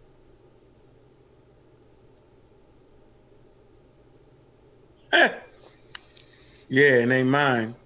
It's just, it's crazy, yo. Like, these people will never put up proof, man. Never. They will never put up proof. Never. Never. They will never do it, yo. Never. Have you ever seen them supply any proof of anything there, Wuja? Have you ever seen that? I haven't. No, never. I have never to this day. Even when we had Chief Holiday on the show, the brother didn't even know about autosomal or admixture aspect of DNA. But yet he had so much to say about DNA. So I told the brother he has to do homework first before, he could be taken serious. So, me, like I said, we quoted earlier, Dr. John Henry Clark says it best. You only debate your equals. All others you teach. Facts. And it goes into our topic for tonight, which is how do we correct our elder scholars. And like I said, step one would be you have to show that you understand what a person is saying. You have to articulate that demonstrate that you understand their argument. All right, first. And that comes with comprehension, and that's a check and balance system. That lets me know that you understand what my argument is in the first place before you can even imagine or have the audacity to think that you're going to correct me. All right, you have to demonstrate you understand me first. All right, and so that's the approach that we take to the elders. This goes for anybody. All right, but no, Man. I've never seen evidence. See, it's just talk. It's just inconsistent logic that's producing questions and things like that. Like, for example, the thing that he just said, that somehow haplogroups are racist. That's like saying rain is racist. Or whatever. Haplogroups exist. Mutations exist. DNA exists. Heredity exists. Lineages exist. I want. Hey, see, say I go into the study. Damn. Say I go into the study. Damn, man. Say I go into the study to prove or disprove that the Africans made it here before the Europeans, right? I'm not gonna go into it with a preconceived notion. Right or wrong, Wuja? No, you can't. You're supposed to let the evidence. You're supposed to follow the evidence. Right. I'm gonna follow the evidence, y'all. See, that's what y'all just won't do. Follow the evidence. Y'all won't do it. So I'm gonna do a comprehensive study.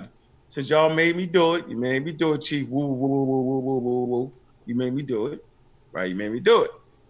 Prove to me that a population of Africans, all right, was here before the Europeans. Chief say you can't prove evolution. Chief, the fact that you live in proves evolution. You're a fool. Chief a fool, man. You're a fool, yo. You're a real fool, boy. You can't prove evolution. Crazy, boy. All right, so let's stick to this thing. This is what happens whenever you ask for evidence from people that promote what they're promoting. They always talk about what they don't have.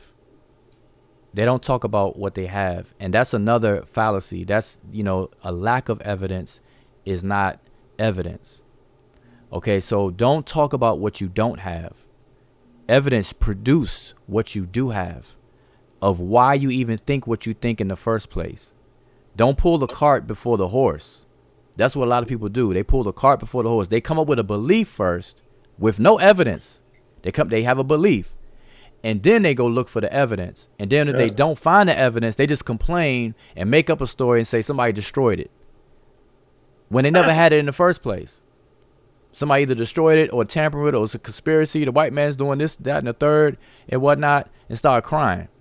When in fact, you're at the very start, you never had evidence in the beginning to have your belief. It's just a feel good, sound good belief that you latch onto, and then you carry it with you, and then your mind solidifies it. And this is what's called cognitive dissonance. Cognitive dissonance is when you have to wrestle with a belief, a conditioned belief in your mind, and you're shown evidence otherwise. And your mind, psychologically, your mind gets defensive, and it will do anything to hold on to that belief, to the point, so much so that it will deny the evidence that's standing right there in front of them. That's what a lot of people suffer from, cognitive dissonance. Now, I thought it was they suffer from retardation. That's what I really thought it was.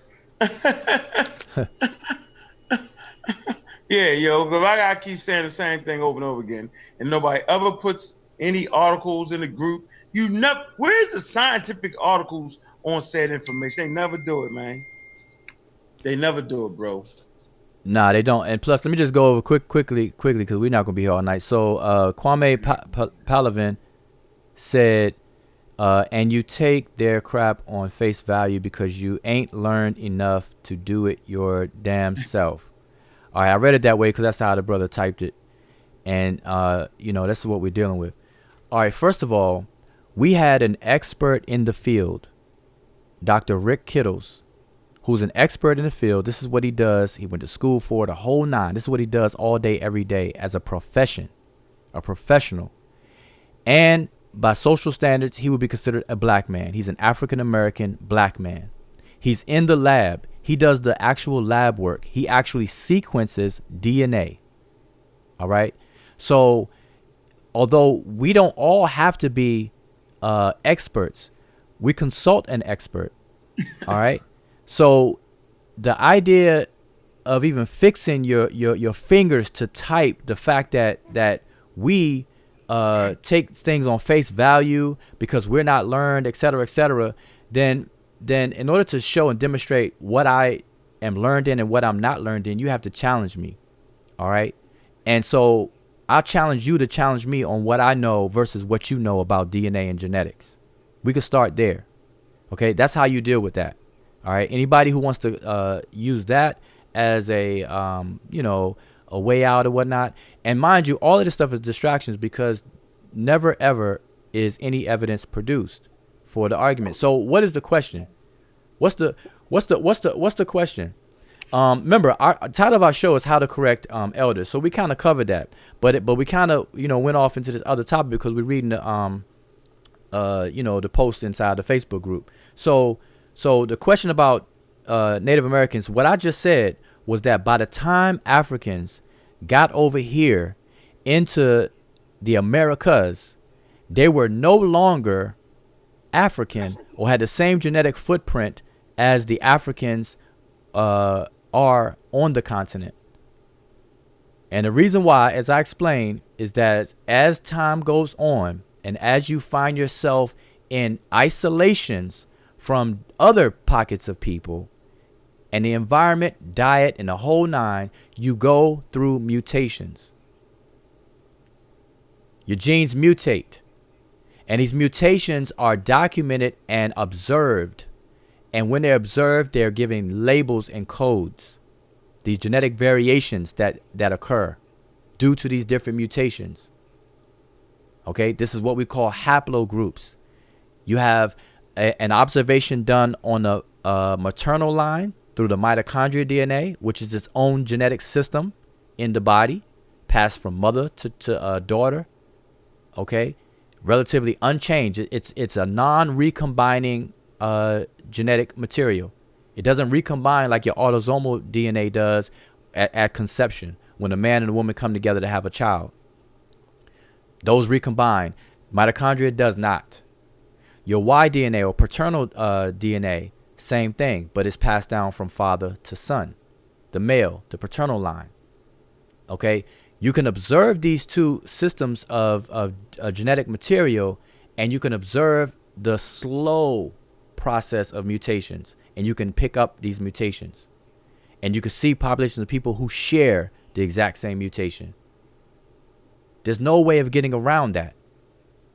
And this is why people like that will deny the entire science of genetics, because they have to ignore it in order to hold on to their belief that Africans populated the Americas directly.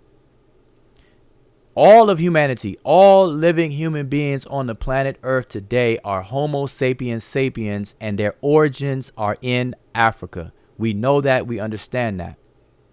But through time and through space, geographical space, mutations have occurred, and you're not the same. Yo, say there's evidence of the Yoruba visiting Americas sometime before 1100 AD. How'd they do it, bro? Give us that. Go ahead, Wuja. Give us that article so we can read that. Would appreciate that, man.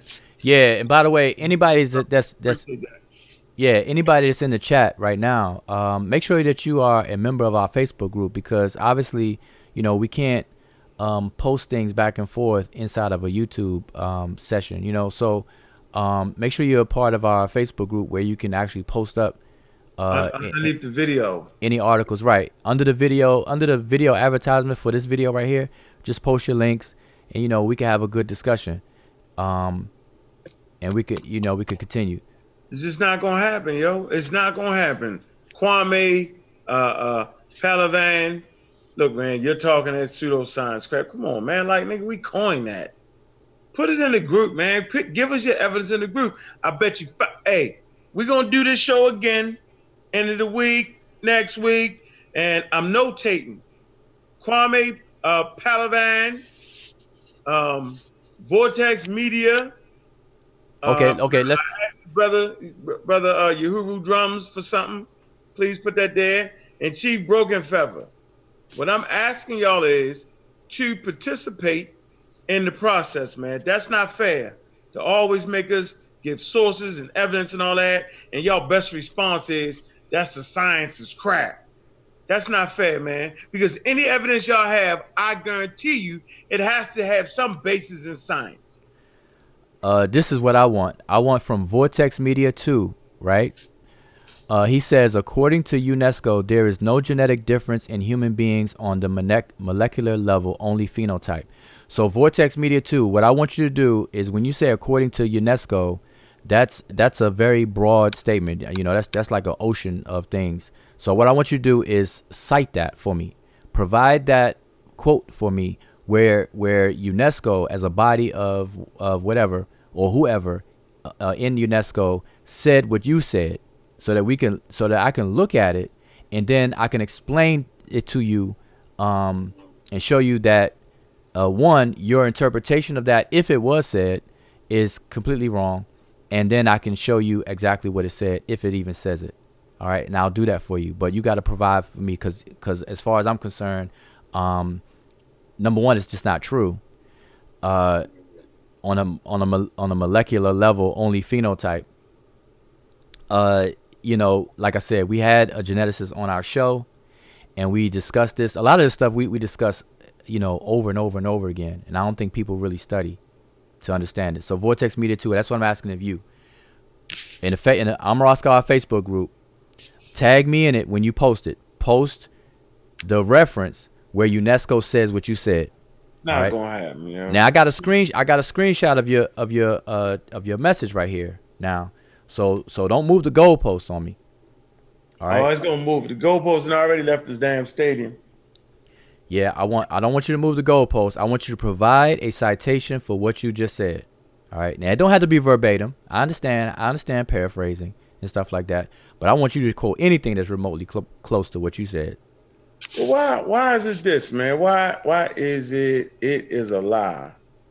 Suckers like you, now we suckers. You must don't know why I got the name God Killer, yo. Because I cuss fools out like you, man. Not gonna do it in the show, but I might. Nah, I mean, see, that's what they no. See, this is a trick. Yeah, I Listen, like to give them what they want sometimes with Wu Jai. No, but I'm not gonna do it, bro. nah, Come on, right. Yeah. Nah, I'm not gonna do that. Nah, because then they own you. Do it because anybody can get it. Mexicans, Africans, African Americans, and fools like you can get it.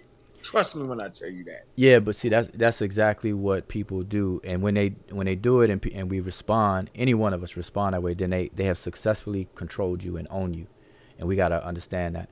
See, I don't fall for that. See, my philosophy is that I will not allow anybody to drive me crazy when I got the keys myself, and so that don't work with me at all. Like people could curse and say and do all that kind of stuff. I'm just like, where's the evidence? Because see, that's a distraction. You gotta understand. I know, man. I know. It's two things. No, I know. But no, check this out. And you and I'm sure you experienced this, right? Whenever you engage in a very serious conversation with somebody, or it's a serious issue, one of two things will happen if the person can't participate in the conversation. Yeah. One, they'll distract you with the ad hominems or try to throw you off, right? Or two, they'll turn it into a comedy session, a jokey jokes and stuff like that. Because what happens is, and that's a psychological defense. That's a result, is that you it's a defense mechanism to cover over your shortcomings. You don't want nobody to know that you really don't know what you're talking about. So you got to change the conversation, put it into an area that you do know. You said this earlier. People will divert the conversation into areas of where they do have knowledge of, and not leave it where it's supposed to be, and just simply say, hey, I don't know. Let me research. Can you point me to some journals, some articles, some books, or some scholars that speak on it? Because I'll take some time to look it up, do this and that, and I'll get back to you. Instead of doing that, people will do that. And that's what we're seeing. All right. It says, is what you guys saying a fact? Is out of Africa a fact? All right, man. It's a scientific theory. No, but wait a minute. We got to define what a fact is. Yeah, go ahead. Define what the fact is. A fact is an actual occurrence, a happening, something that has occurred. So all facts are past tense. So let's get that clear first. All facts are past tense because it is something that has happened or occurred. It's an occurrence. It is something that has happened, a happening. Okay, and so you're asking, is out of Africa a fact? Now, when you say is out of Africa a fact, first of all, you have to understand that out of Africa as just the idea of something or someone coming out of Africa. Then you have the theory, the out of Africa theory 1 and the out of Africa theory 2. So be specific in what you're asking about. Are you talking about the out of Africa theory 1 or the out of Africa theory 2, or just the general idea of anything in something coming out of Africa, coming off the continent of Africa? So you got to start there first before we can even get to try to answer your question. All right, because I already know where this is going to go. And we don't have time. It's like 5 more minutes that we got, or that I have. It says quantify your question. It isn't a scientific question, therefore it isn't clear. When we ruled Robin Walker, no, I'm just trying to follow the, okay. Vortex Media 2 says, what genetic footprint are you talking about? Oh man, he brought that up. No, I mentioned genetic footprint. So let me Where's the wait? No, we're not even listening to you no more, Lex. Where the hell is the evidence about from UNESCO? Wait a minute, you said Lex. Who's that? That's Lex Vortex. Oh, it says Vortex Media 2 is Lex Vortex. All right, yeah, I don't know them by their name. All right, so Vortex. Gain him on the show and beat the brakes off of him. All right, but that's irrelevant to this question. So he's asking me, so what genetic? Cause see, this is the thing. Y'all have to understand. All right, we're the Amin Ra squad. Me myself, I'm a teacher. Most of us on the squad, we're teachers. All right, so it's not about you as an individual. Sometimes you ask a question, I will answer it as though I'm talking to everybody. That's what I do as a teacher. So I'm going to answer this question so everybody can learn from the even if it's foolery, people can learn from it. So the question is, what genetic footprint are you talking about? I mentioned genetic footprint, so I'm going to answer the question. The genetic footprint I'm talking about is not literal footprint. What I simply mean is that as I'm showing this picture on the screen, you're looking at codes. Over here on my you see my cursor, I'm pointing to Q3. This Q3, this letter and this number, represents a haplogroup. And a summary definition of what a haplogroup is a code for a genetic mutation that has occurred within a population of people. Okay, you have haplotypes, which are the mutations themselves, and then you have the haplogroup, which are people who share that same mutation. So we speak of haplogroups in terms of genetic populations. All right. Now, these mutations occur very slowly over long periods of time. And the haplogroup is speaking about one of two things, your paternal lineage or your maternal lineage. And the reason why that is because both of those genetic systems change very slowly. They do not recombine like your autosomal DNA, like your nuclear DNA does. Okay? Everybody's DNA tells at least 3 stories, as I mentioned earlier. 1 story, paternal lineage. Story 2, maternal lineage. Story 3, autosomal mixture, admixture. They refer to as your admixture. This is where you get those percentages from. All 3 of these tell 3 different stories. You got to know all 3 stories to tell the story, to paint the picture. So what I'm showing and what I meant by genetic footprint is that over here in Africa, you have people over here in Africa. Let's take haplogroup A. These people have haplogroup A. All right. They have a certain mutation, genetic variance in their system, in their genes. As time goes on and as this population migrates out of Africa, they go through changes over periods of time. These changes occur through natural pressures in the natural environment on the genes that cause them to express things differently. Okay, it happens very slowly though. All right. Diet and other factors come into play that will cause genes to express themselves differently and mutate. These mutations are picked up and certain populations become isolated and intermix with each other to the point where they become distinguishable from the previous population that they came out of. Simple as that. So as time goes on and as people move around the planet, these mutations or the environment is causing different mutations to occur. So by the time you get over here in the Americas, South America to be specific, you now have a genetic variance that these people over here in Africa do not have. They don't have the same genetic variance as these people over here. And because of that, we can now distinguish these people from these people. Okay? That's what I mean by genetic footprint. So I'm saying these people do not have the exact same genetic footprint as these people over here in Africa. I can't make it any plainer than that. That's what I'm talking about. I hope people follow that. Nah, they're going to act like you ain't said. I mean, the person, Vortex TV2 may feel that way. But like I said, as a teacher, I'm talking to everybody. So other people will get it, and that's fine. Let me see here. I'm going to show y'all mine. Let me show y'all something while we're doing it. I'll show you my whatchamacallit real fast while we get it. And Vortex Media too, I'm gonna I want to see you, and you can tag my name where UNESCO said that matter of fact, I took a screenshot. Where was it at? Can't find it now, but I have it, and I want to see the article.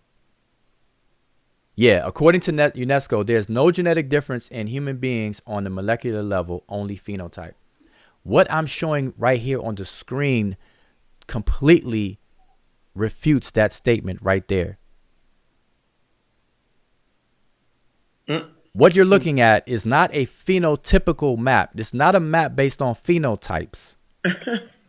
This is a map based on haplotypes, haplogroups. There's a difference between haplogroups and phenotypes, or haplotypes and phenotypes. Please look up haplotypes and look up phenotypes, and then understand the difference between the two. The map I'm showing here completely refutes that statement. Just this map alone. Matter of fact, Unc and I can refute that even further. All Unc has to do is show his haplogroup, his paternal haplogroup, and I show mine, and the fact that it's different proves that statement wrong right there as well. I'm going to show mine real quick. While we pounded them through the concrete, pound. Nobody's showing evidence. Have y'all noticed that? We're not there. Ladies and gentlemen, they refuse to show the evidence. Yes, they do. I'm trying to catch up to the comments. I scrolled up too far. Okay, hold on. Let me keep that up there. Let me share your what's that? All right, hold up 1 second. Let me get you on here. All right, there you go. The predicted mitochondrial DNA haplogroup for Robert West, that'd be me, is L3. Population studies to date have found the mitochondrial haplogroup L3 is found in the highest concentration in Somalia, East Africa. The distribution of mitochondrial DNA haplogroup is as follows. Somali, 70.33%. Yeah. Nigeria, 67.68%. Kura and Lake Chad, Africa, 66.7%. The Fluby in West Africa, 63.4. The Kikulu in East Africa, 62.53. The Maasai in Chad Basin, 61%. The Kutuku in Lake Chad, 60.3%. What is that? What's that? The Fulani in Lake Chad, 60%. You go right here, get the percentages right here. While y'all playing. All right, hold up. Scroll back up. All right, so listen. So now it clearly says exactly what I said earlier. I said our DNA tells at least 3 stories. So if you look at Unc's result right here, it says that your mitochondria DNA, which is one of the stories, is L3. So let me pull up. Hold up. Keep that up, Unc. I'm gonna pull up the mitochondria map because I'm gonna show everybody where L3 is. Give me a second. Everybody want to play with Unc. Y'all want to play with Unc, yo? I'm all up over there. Don't want to play with me. Don't do it. All right. So now what I have on the screen is the mitochondria haplogroup map. Okay. And hopefully everybody can see it big enough. And you see that L0 over here on the continent of Africa, you have L0, L1, L2, L3. So it's clearly saying that Unc's maternal lineage, his most recent genetic mutation on his maternal lineage is L3. So he comes from that lineage. Yeah. All right. And then it goes on to break down the distribution of his percentages. And remember I said that when people share their percentages, you see people get 23andMe test results and then they share it on Facebook and stuff like that. They show those percentages. That is only one of 3 parts of the whole story. That is only showing your nuclear DNA and the admixture. Those are called admixture results. And what that is saying is how much of your nuclear DNA is shared by what genetic population today. So if you are 70%, so they'll say 70% of your DNA may be shared with the people who are located in, let's just say, Somalia, or located in Burkina Faso. Yeah. Or located in Sierra Leone, or located in West Africa. They may broaden it into a region instead of a specific country, and so on and so forth. All right. And they can only do this by comparing your DNA with the DNA that they have in their reference database. And so depending on the company you go to, different companies will have different reference databases. So Dr. Rick Kittles, the doctor that we interviewed, the African-American black geneticist, is a partner and CEO or owner or founder of AfricanAncestry.com. They have the largest reference database of Africans, period. And so your results will only reflect the quality of your reference database. All right, so I just want to repeat that Unc's maternal haplogroup is L3. All right, let me go to my my paternal. Okay, and while you do that, Kwame Palavin, he said he starts his sentence off with fact. See, this is how you know the level of maturity that somebody has. He starts off the sentence with fact instead of letting the sentence speak for itself. But he says fact. Your DNA, Wujau, was never sequenced. Fact. This brother acts like he knows me. Or, what do you mean? What? Or knows whether my DNA has been sequenced or not, etc., etc. And so, you know, when I'm confronted with stuff like that, this is when I don't take people seriously, you know, and with all due respect, I don't waste my time with that. You know, I'm not here for that. You know, that's not my cup of tea. I deal with serious questions. I look for fruitful conversations, progressive information, people that can share stuff, people that can show that they are proficient in something, at least taking time out to research. But when people say things like that, and like the things they've been saying kind of in the chat all night, I just gotta ignore them. So, in other words, I just don't deal with that. I mean, that's when I just shut off. I mean, everybody got their thing. That's just not my thing. That's my thing to bash y'all up. Y'all lucky. Look here. I live and breathe off of that. I enjoy smash you through the concrete. Hard head. Like my father used to say, hard head makes sore behind. Let me share screen share this real quick. Here you go. Here you go. All right, keep that up. Let me share it. Let me get that on the screen. All right, so this is your go ahead. Why? Particular why DNA haplogroup for Robert West is E. Median prediction. Population studies to date have found that the Y DNA haplogroup E is found in the highest concentration in the Kan speakers in the I think that's Kaba, Ghana. Distribution of our chemical haplogroup E is as follows.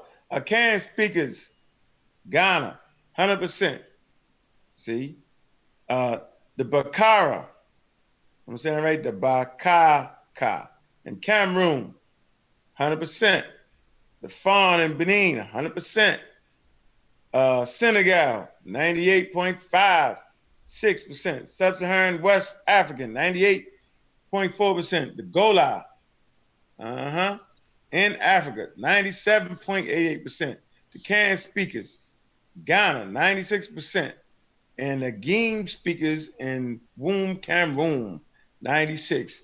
Yeah, here we go. It's all right there, y'all. There you go. Yeah. Okay, so scroll back up. So let's explain it. This one. So that was your maternal earlier L3, which is a haplogroup that a mutation that occurred in Africa on the continent of Africa. All right, and now your paternal. So let me show the paternal haplogroup map. So here's the paternal haplogroup map, and so the paternal haplogroup, your paternal haplogroup is E. Okay, so you're part of a major group because you have subgroups. So we have these sub numbers, E2, E3, etc. So E, if you look on the map here, E is right here in Africa as well. As a matter of fact, E on the paternal side, as far as geographical location, is closely located near where L3 was. All right, so I want everybody to understand that. Yeah, man. But see, that's easy work, man. See, y'all talking. Everybody just want to be talking, man. Everybody talking. Where them Indians at, man? So remember, if you're Indian and you know it, put your hands in the air. If you're an Indian, you know, put your hands in the air. Put your feathers up. Put your feathers up. Yeah.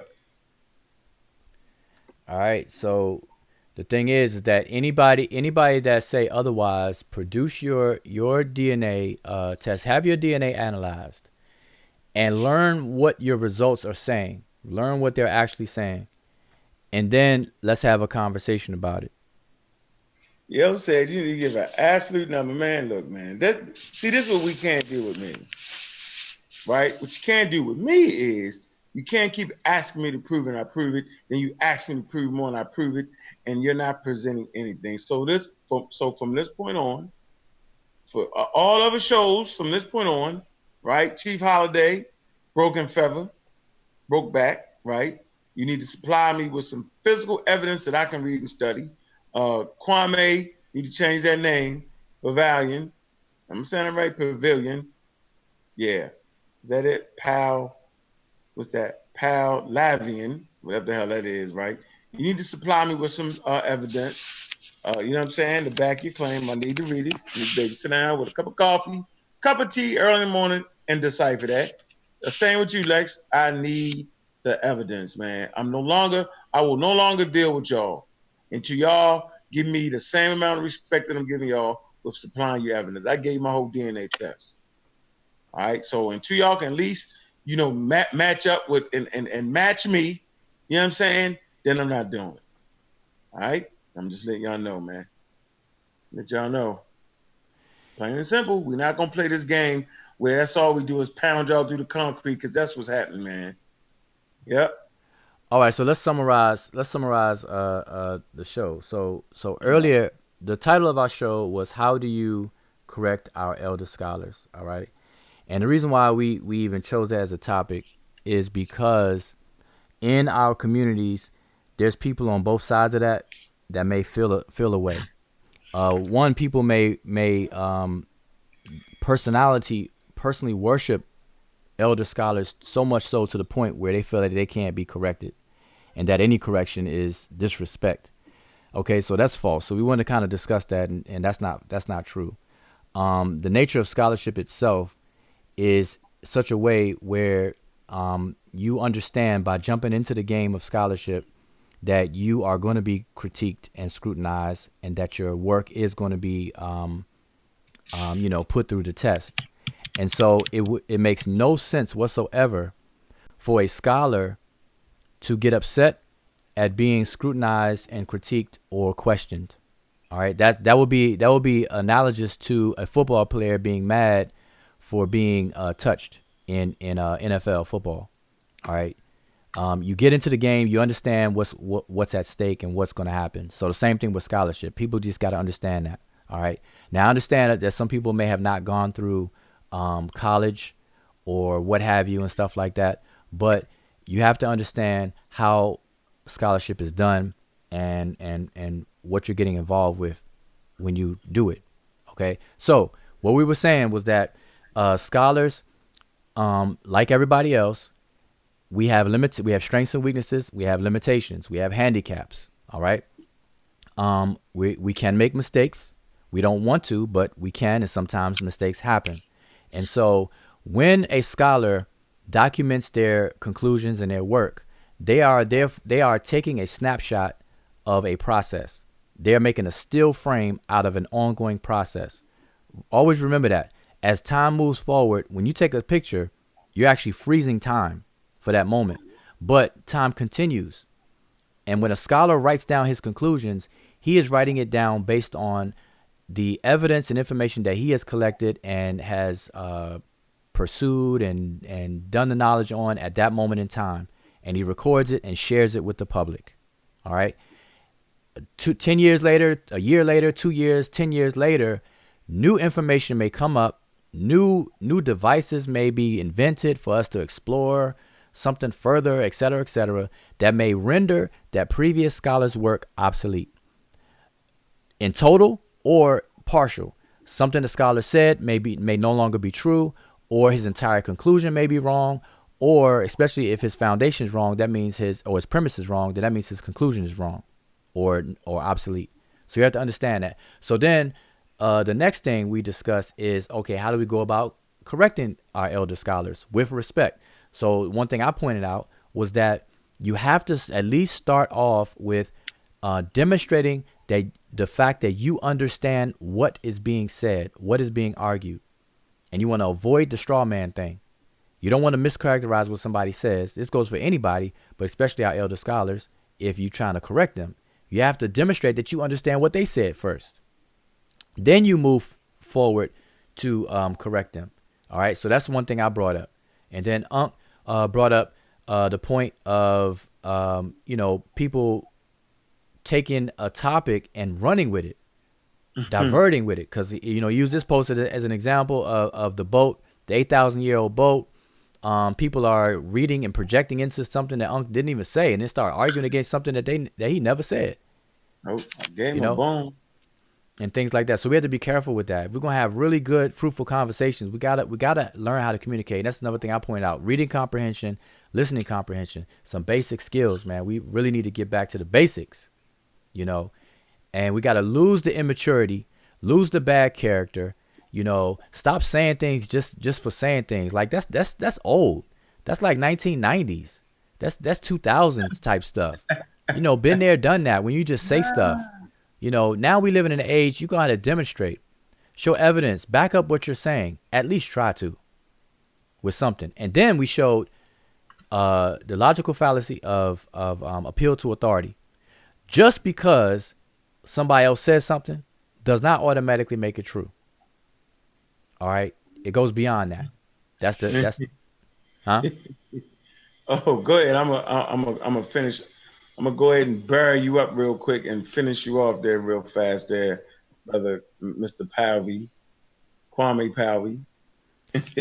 Yeah, I mean, at Go this ahead, you point, want to finish? he's like off. I mean, I'll just turn his switch off. So yeah, I just wanted to kind of summarize, our discussion, and then we went into some more specific things, which brought us to the point we're at now, where you got people who are saying that DNA and genetics is a bunch of nonsense. I'm talking crap. Unc's talking crap. We can't prove evolution. Evolution don't exist. We were the first people over here in America. These are all just the same repeated claims over and over again. Never, never, never, ever produce evidence. And then when people like that try to produce evidence, they produce something that they don't even understand. It don't even back up what they're saying.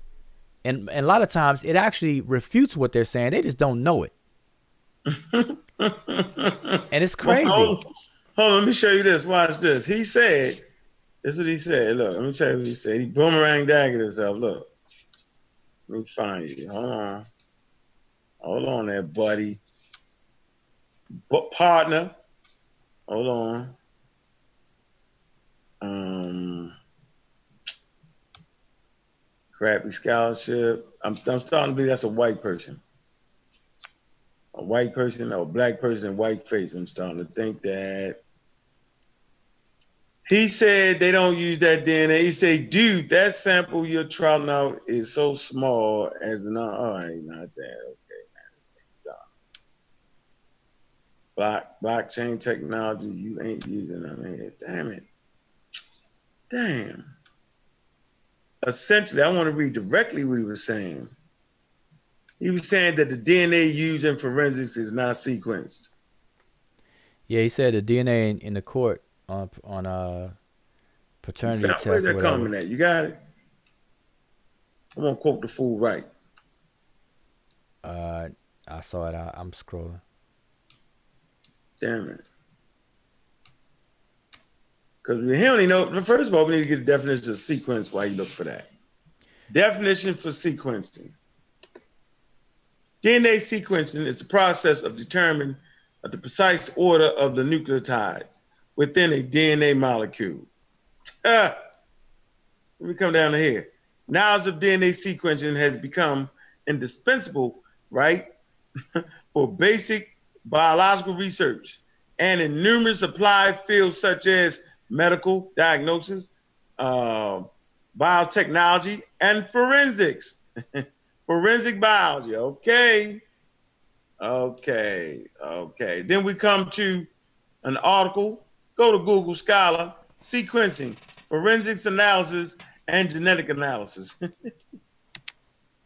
You're stupid, yo. Well, hold up, but check this out. All right, so see there is a certain threshold.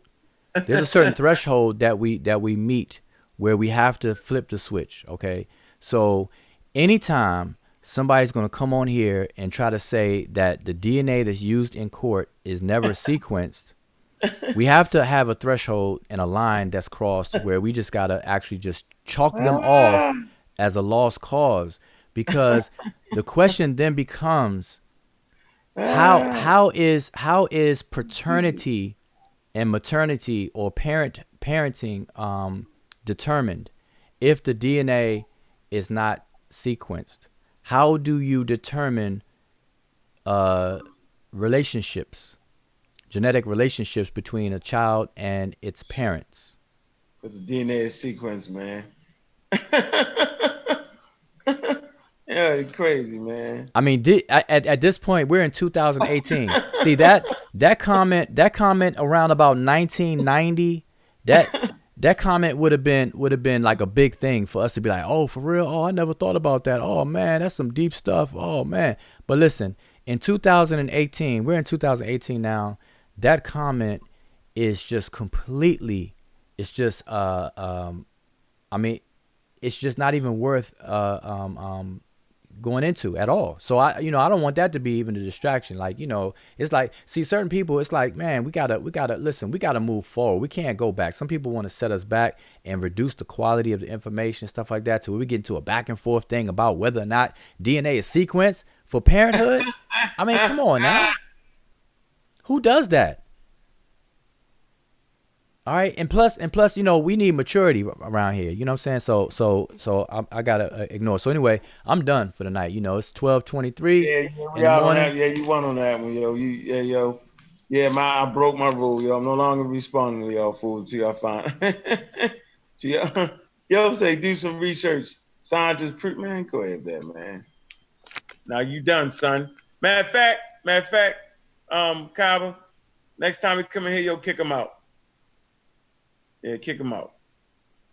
Next time, Kaba, next time he come in and start talking and asking questions, those people that I just named, if they don't supply documents, right? Next time they start talking, kick them out immediately. You're out of there. You're done. Okay, one second. This is a question everybody can learn from. What is a genetic marker? So now watch. Hold up, Unc. Let me do. I'm gonna walk. I'm gonna slow walk this person. So this is coming from Vortex Media 2. What is a genetic marker? Is that not a respectful question? Yes, that's it doesn't have to be a respectful or disrespectful question. It's a question. So Wait a minute, Uja, hold on. You do realize he's one of the guys, right? no, it That's does. supposed to supply us Yeah, with. They ain't doing it, but they still asking more yeah, questions. but that's I see. That's why I prep this by saying everybody can learn from this question. So I'm not see. That's what I'm saying. I don't. I know. Go ahead. Yeah, I just want to note that. You know how white people they note everything. I want to note that. yeah. Now I lost the question. Where did the question go? Okay, he Now the said question is, what is DNA marker? okay, and I lost it wherever it was. All right. So anyway, um, Mm-hmm. man, the question disappeared. Lex. It's right here. Oh, who deleted? You delete the comment? Oh, Kyle delete the comment. All right, it went away. No, no, no. Let's no. Let's I mean, like I said, this is No, I teachable. wasn't saying no answer. I just want to notate that they're one of the groups of people who will refuse to supply evidence based off their statement and unite. He used the one he talked about UNESCO, remember? Yeah, but that he has to get that to us. So that's something. But the question is, what is a genetic marker? And so this is what I challenge everybody to do. On questions like that, right? First, look it up yourself. Look up. I mean, we have access to the internet now, right? So at least do that. Because what happens is people will ask a question just to put you to work, just to make it seem like you're doing something or they asking something of substance, and it's really not. All right. But I want people to look up what a genetic marker is. Just look it up. Just type in that exact thing. What is a genetic marker? Just type that in, and somebody copy and paste it in the chat right now. And let's see how easy it is. See, I can't look it up and share my screen on that. But let's watch how easy this is to find out what a genetic marker is. Let's go through the process together. Let's go through the process together, everybody. What is a genetic marker? Can somebody pull that up? Can somebody just Google that? Let me put it up. Yeah, type in what is a genetic marker. I got you. Hey man, make sure that genetic marker is sequence, yo. Yep, all you gotta do is just type in what is a genetic marker. Let's go. Let's go through this together. This gonna be our last thing. This gonna be we'll walk through this together. Appreciate the question. White man markers. Genetic marker. We're going to genetic marker, National Human Genome Research Institute. And once again, we're going to the National Human Genome Research Institute. You want to share the screen? Yeah, you got it. Okay, brother, any Heret, he typed it in. So you still share your screen. I'm gonna share it. Yeah. All right, 1 second. The replicable website there for y'all. All right, so this is from the National Human Genome Research Institute, NIH. All right, so it says genetic marker. Now, Unc, how long did it take you to look that up just now? 2 seconds. Okay, about 2 seconds, y'all. Yeah. All right, 2 seconds. Okay. So it says genetic marker. A genetic marker is a DNA sequence. What? Let's start over again. A genetic marker is a DNA sequence with a known physical location on a chromosome. Genetic markers can help link an inherited disease with the responsible gene. DNA segments close to each other on a chromosome tend to be inherited together. Genetic markers are used to track the inheritance of a nearby gene that has not yet been identified, but whose approximate location is known. The genetic marker itself may be a part of a gene or may have no known function. All right, see how easy that was? So that is what a genetic marker is. Wait a minute. Hold on. Let's hear the PhD. Let's see if we play that. Don't play your lucky. Damn. Oh, I know why.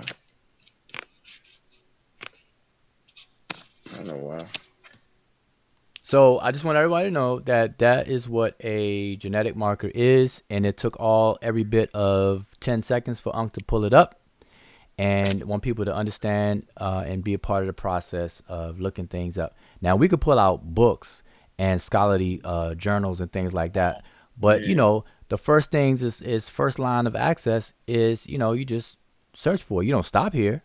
If you want, you know, if it's a pressing issue or whatnot, you don't just stop here. All right. So that's what a DNA. Now, I don't know why the brother asked or what he wanted to know, like where he was going with it, but maybe he could do a follow-up question. Like now that we know what a genetic marker is, now what? Next question. Chicken butt. Go around the corner and look it up. Yep. Next question. Hey, Wu Jia, that's how crazy they is, yo. They just crazy. Okay, now look, Kwame Palavin says, no. Where did they say anything about sequencing 46 chromosomes? Nowhere. What's wrong with them? Wait. See? But no, not for him, but it's just for other people who may be wondering the same thing. So nowhere did they say anything about 46 chromosomes. They didn't have to, because remember, matter of fact, do this. I wish you kept it shared, but look up the definition of SNP, SNPs. What? SNPs. What? SNPs? Yeah, SNPs. All right. Genetic SNPs. I want y'all to pay attention now. This is how you know people who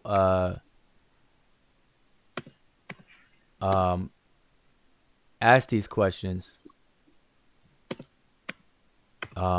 really don't understand what they're really asking. They don't understand the information to formulate a valid question. National Genome, methods in discovering and scoring SNPs. You want me to share my screen? Yeah, while you do that, Vortex Television is back. I guess it's Vortex Media 2, same person. So it says, now that we know what a genetic marker is, so that was a prep question, which is fine. So let's there you go. I got it on the screen. Okay, so while he's typing his follow-up question, a single nucleotide polymorphism, or plural, single nucleotide polymorphisms, SNPs. Single nucleotide polymorphisms are a type of polymorphism involving variation of a single base pair. Scientists are studying how single nucleotide polymorphisms, or SNPs, in the human genome correlate with disease, drug response, and other phenotypes.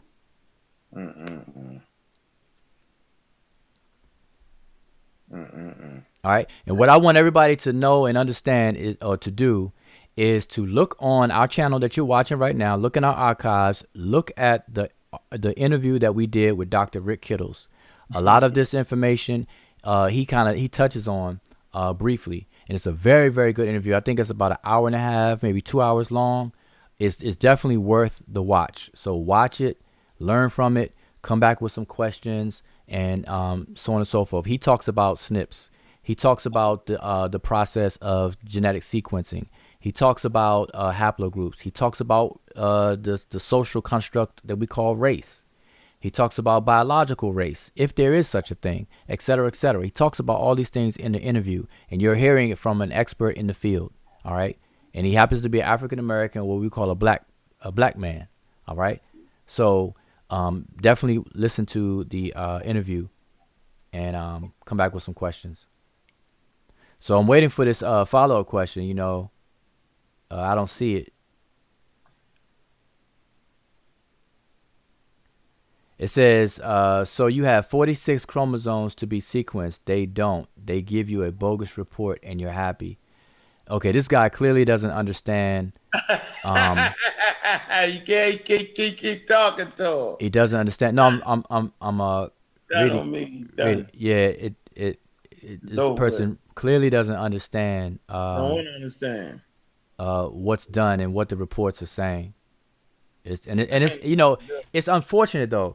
It's unfortunate because there's other people that's like that. Get him out of here. He's done, son. And it did too much, man. Like, won't nobody. You know what I'm saying? Like, all we ask for is evidence, dude. We ain't saying you wrong. We saying, yo, prove your point. That's the purpose of the Raw Squad, man.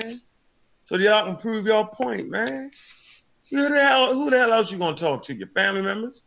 I don't know what the hell you talking about. Miseducate them. Now he says Rick Kittle's working for a Jew. What does being black have to do with it? Hell, he ain't working for nobody. See, hold on. Let's do a little history of Rick Kittle real fast, yo. He has the largest database for Africans. All right? On the continent of Africa. I'm going to say this again. Rick Kittles has the largest gene base with African markers in the world. Am I not right or wrong with that? Yep, that's absolutely right. He was the first to do that. Did he not? Yep. Him and his sister. It's their company. Dr. Rick Kittles and Gina Page. Dr. Gina Page. I believe she's a doctor as well.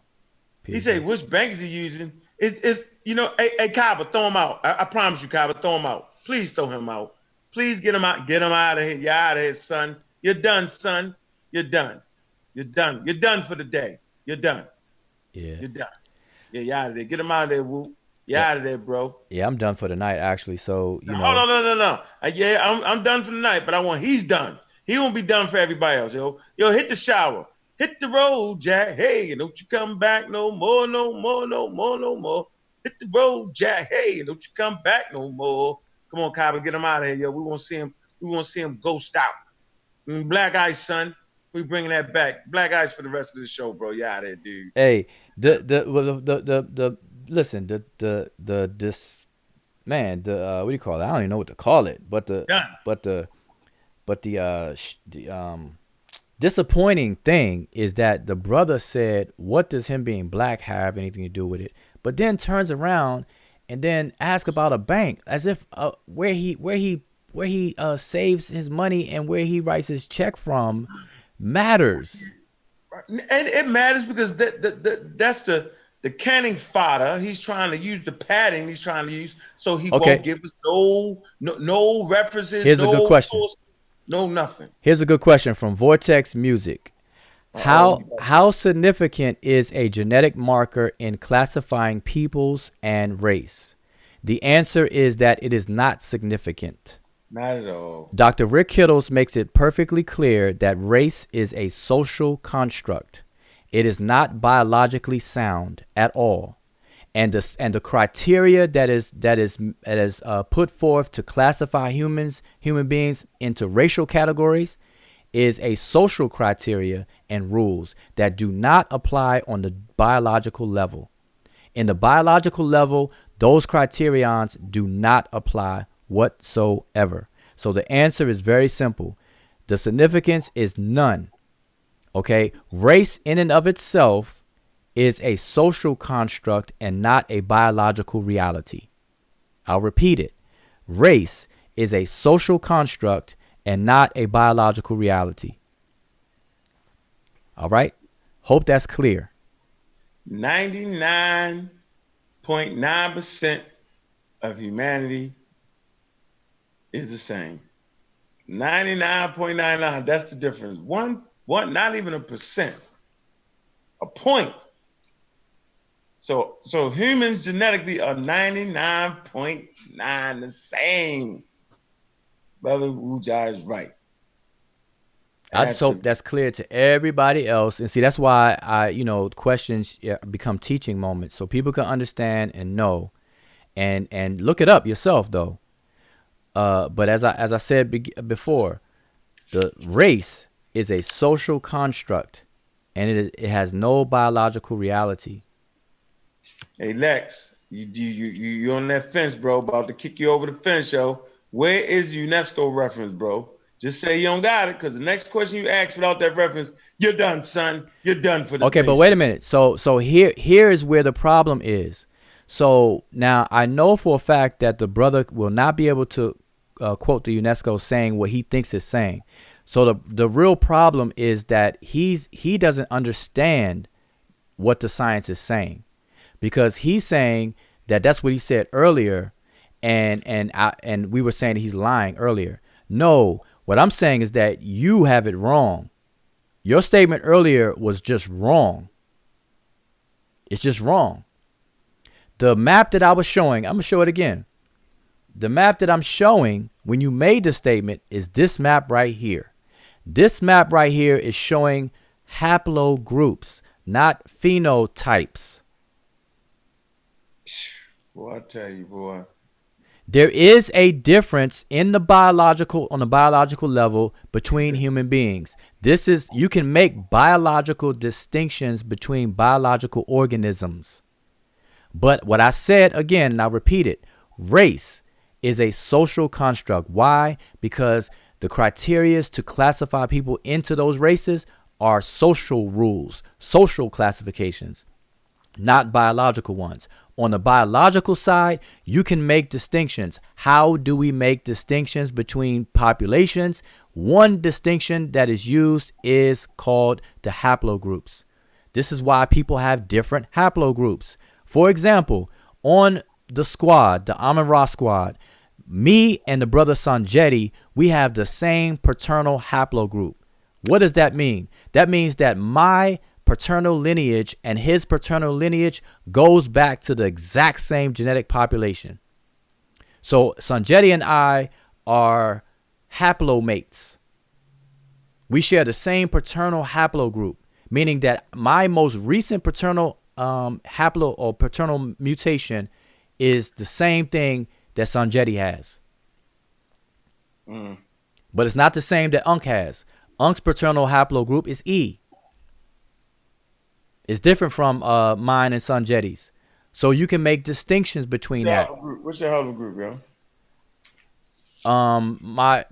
It's two codes. You know, they have the new coding that they do is M something.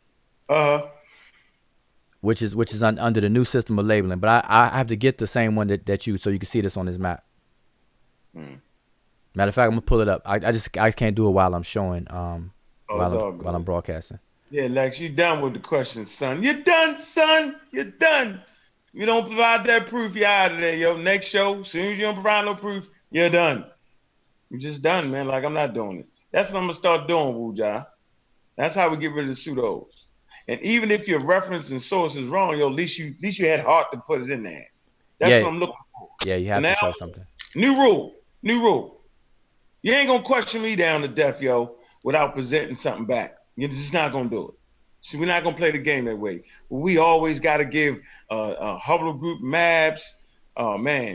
Show my DNA test. The whole 9 yards. Sources, references. DNA on North Americans.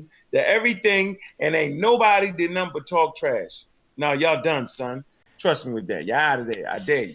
Matter of fact, you got people who are willing to volunteer and pay for a kit for some of these people.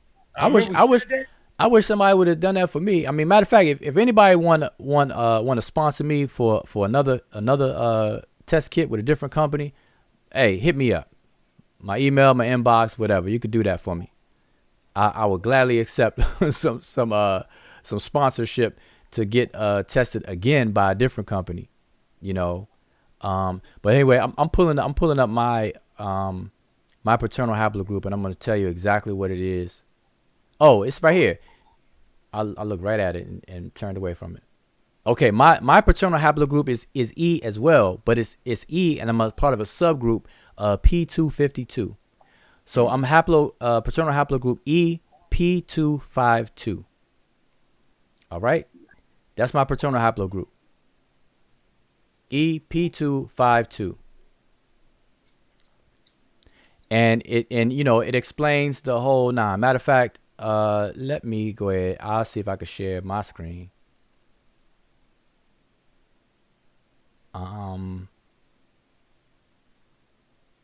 Matter of fact, it says your paternal haplogroup EP252 traces back to a man who lived approximately 12,000 years ago.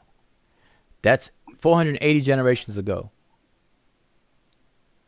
So this mutation occurred. This mutation shows up in the lineage approximately 12,000 years ago on the continent of Africa. All right. So anyway, I guess that brings us to a close. I don't see any more questions. Wait a minute. The judge EM132. Yeah, see, everybody calling off their haplogroups. Call them out. EM132. Now, you know, the judge, you got yours done with 23andMe, right? Just let me know. Hey. Hey, he said. Hey, he said everything. He said at least we could thank the trolls for making the show longer. Hey, it's the quality though. You know, we want to keep our discussions, you know, focused and the quality good where people can learn. You know, we can have fun at the same time, but we can't get too sidetracked by people who don't want to learn. Like it's okay. Like you know, we could tolerate it, but when it repeats year after year, like this conversation has been going on for quite a while, and I don't see any improvement on the other side at all. Right. No, they won't read one book on said subject. They read the debunk shit. I don't see any improvement. You probably can pull it up. I see no improvement. No, none at all. And you know, and we tried to invite Chief what's his name? Chief Broken Feather on the show, start talking shit. Yeah, I was trying to read the screen name. Hold on, yours. But yeah, we tried to bring him on the show, and the brother did not do very well. And it's okay. I mean, you know, I love to talk to the brother again, but he has to do the homework. He earned the name. He got his feathers broken. That's why we call him Chief Broken Feather now. See, the judge said it was 23andMe. I knew that. Now, how I know that is because 23andMe uses the modern, a different nomenclature for the haplocodes, which have an equivalent on the other system. There's two main systems you'll see for these haplocodes. So if one throws you off, just look up the equivalent in the other system where you have E1B1A and all that stuff. All that they kind of changed that, and I forgot the two different names of those systems. But it doesn't change the mutation. It doesn't change anything. It's just you know, the coding itself. But all right. So anyway, I'm done. You know, hopefully everybody gets it. All right. So listen, y'all. Definitely make sure you visit SonetaTVAwards.com and support the Amara Squad. The squad is nominated as a group. We have individuals on the squad that are nominated in various categories. Myself, the brother Jonathan Owens. So you got Wujau, me, Jonathan Owens, Asar Imhotep, Sister Naya, and Dr. Ma'at. All right. Make sure that you all support. And, I mean, don't do it just because I say so, of course, but, you know, support. If you follow our work, you enjoy it. Hope you all benefit from our shows. We're going to keep this going. Make sure you subscribe to the channel. share the channel, click the notification button, the bell. Make sure you get notified because we jump on anytime. As you can see, it's Thursday. We just decided to jump on. And a lot of times we'll jump on based on the conversation we'll have. Like, cause I was talking to Unc earlier, and I told Unc, I said, Unc, you may want to revisit your post that you made inside the Facebook group because people tend to hijack your post or All the or time. or post period. And from there, we went from talking about that to some of our elders long to see the day for us to carry on their work and to correct them, like if they're wrong. Like elders, real scholars, you don't want to be wrong. So if you happen to be wrong, they definitely want to be corrected. So we have our greats. We have Dr. John Henry Clark. We have Shekanta Diop. We have Jacob Carruthers. We have Asa Hilliard. We have Ivan Van Sertima. Francis Cress Welsing. I could name a bunch that have made transitions. We have our living elder scholars, Dr. Riketti Amen, Dr. Theophilo Benga, Mubabenge Balolo, Jean-Claude Mboli. Who else? Arachi. What's his name? Alan Anselin. You have Malefe Asante. You have what's his name? Karinga, Milana Karinga. You have Greg Carr. You have Mario Beatty. Matter of fact, I forgot, and man, I can't. It wouldn't be crazy if I forgot. This weekend in Philadelphia, Pennsylvania, is I forget what year, but is the ASCAT conference. The brother was Asar Imhotep of the Amara Squad, as well as the brother Sanjeti of the Amara Squad. They're both giving presentations they're presenting at the ASCAT conference this weekend. I believe their presentation occurs on Saturday coming up. So, but check with the brothers. We'll probably post it around. If you're in the area, go support. There's a lot of presentations. ASCAT conferences I have a wealth of information. We went to one together when it was done here in Atlanta. Me, Unc, the brother Unc, Asar came down. Matter of fact, Asar presented at that one as well. So Asar is almost a permanent resident for these ASCAT conferences and everything. But show your support. Two members. There's two members at the world-renowned ASCAT conference. I'm just saying. Yes, definitely. Where the pseudo teachers at? Yeah, we have to support. So and I forgot the topics, but man, the topics are tight. You know how we represent. So go out, support, and hope it's videotaped so we can share it and everything. Nah, I think we videotape. I was supposed to go and tape it. You know how I taped it before. Ah, man. Anyway, look, we out of here, man. We got to shut this down. I'm out of here, man. I know Sister Kava getting tired, man. She's on a different time thing, man. I appreciate everybody coming in. I see a Mossy Clan warrior right there. I see you. I see you, bro. Mossy. Y'all know what it is, man. Everybody that came in and support, man. Make sure y'all support the Black Dot Culture Center and Bookstore. All right, and Lithonia, located right on Main Street. All right, and make sure y'all support Abjuware. Man, y'all know what it is, man. You look, hey, this how we doing it. I'm all day, every day with these, man. All day, every day, man. Hey, also support Niggas Footwear. Appreciate y'all coming through. Been another one of them great shows. Smashed y'all out, and remember this, man. Hey, check this out, man. We don't debate those that's not our equal. All the others we teach, man. I'm in Raw Squad Up, man. Black African Power. Hey, man, y'all know what it is, man. I'm in Raw Squad Up.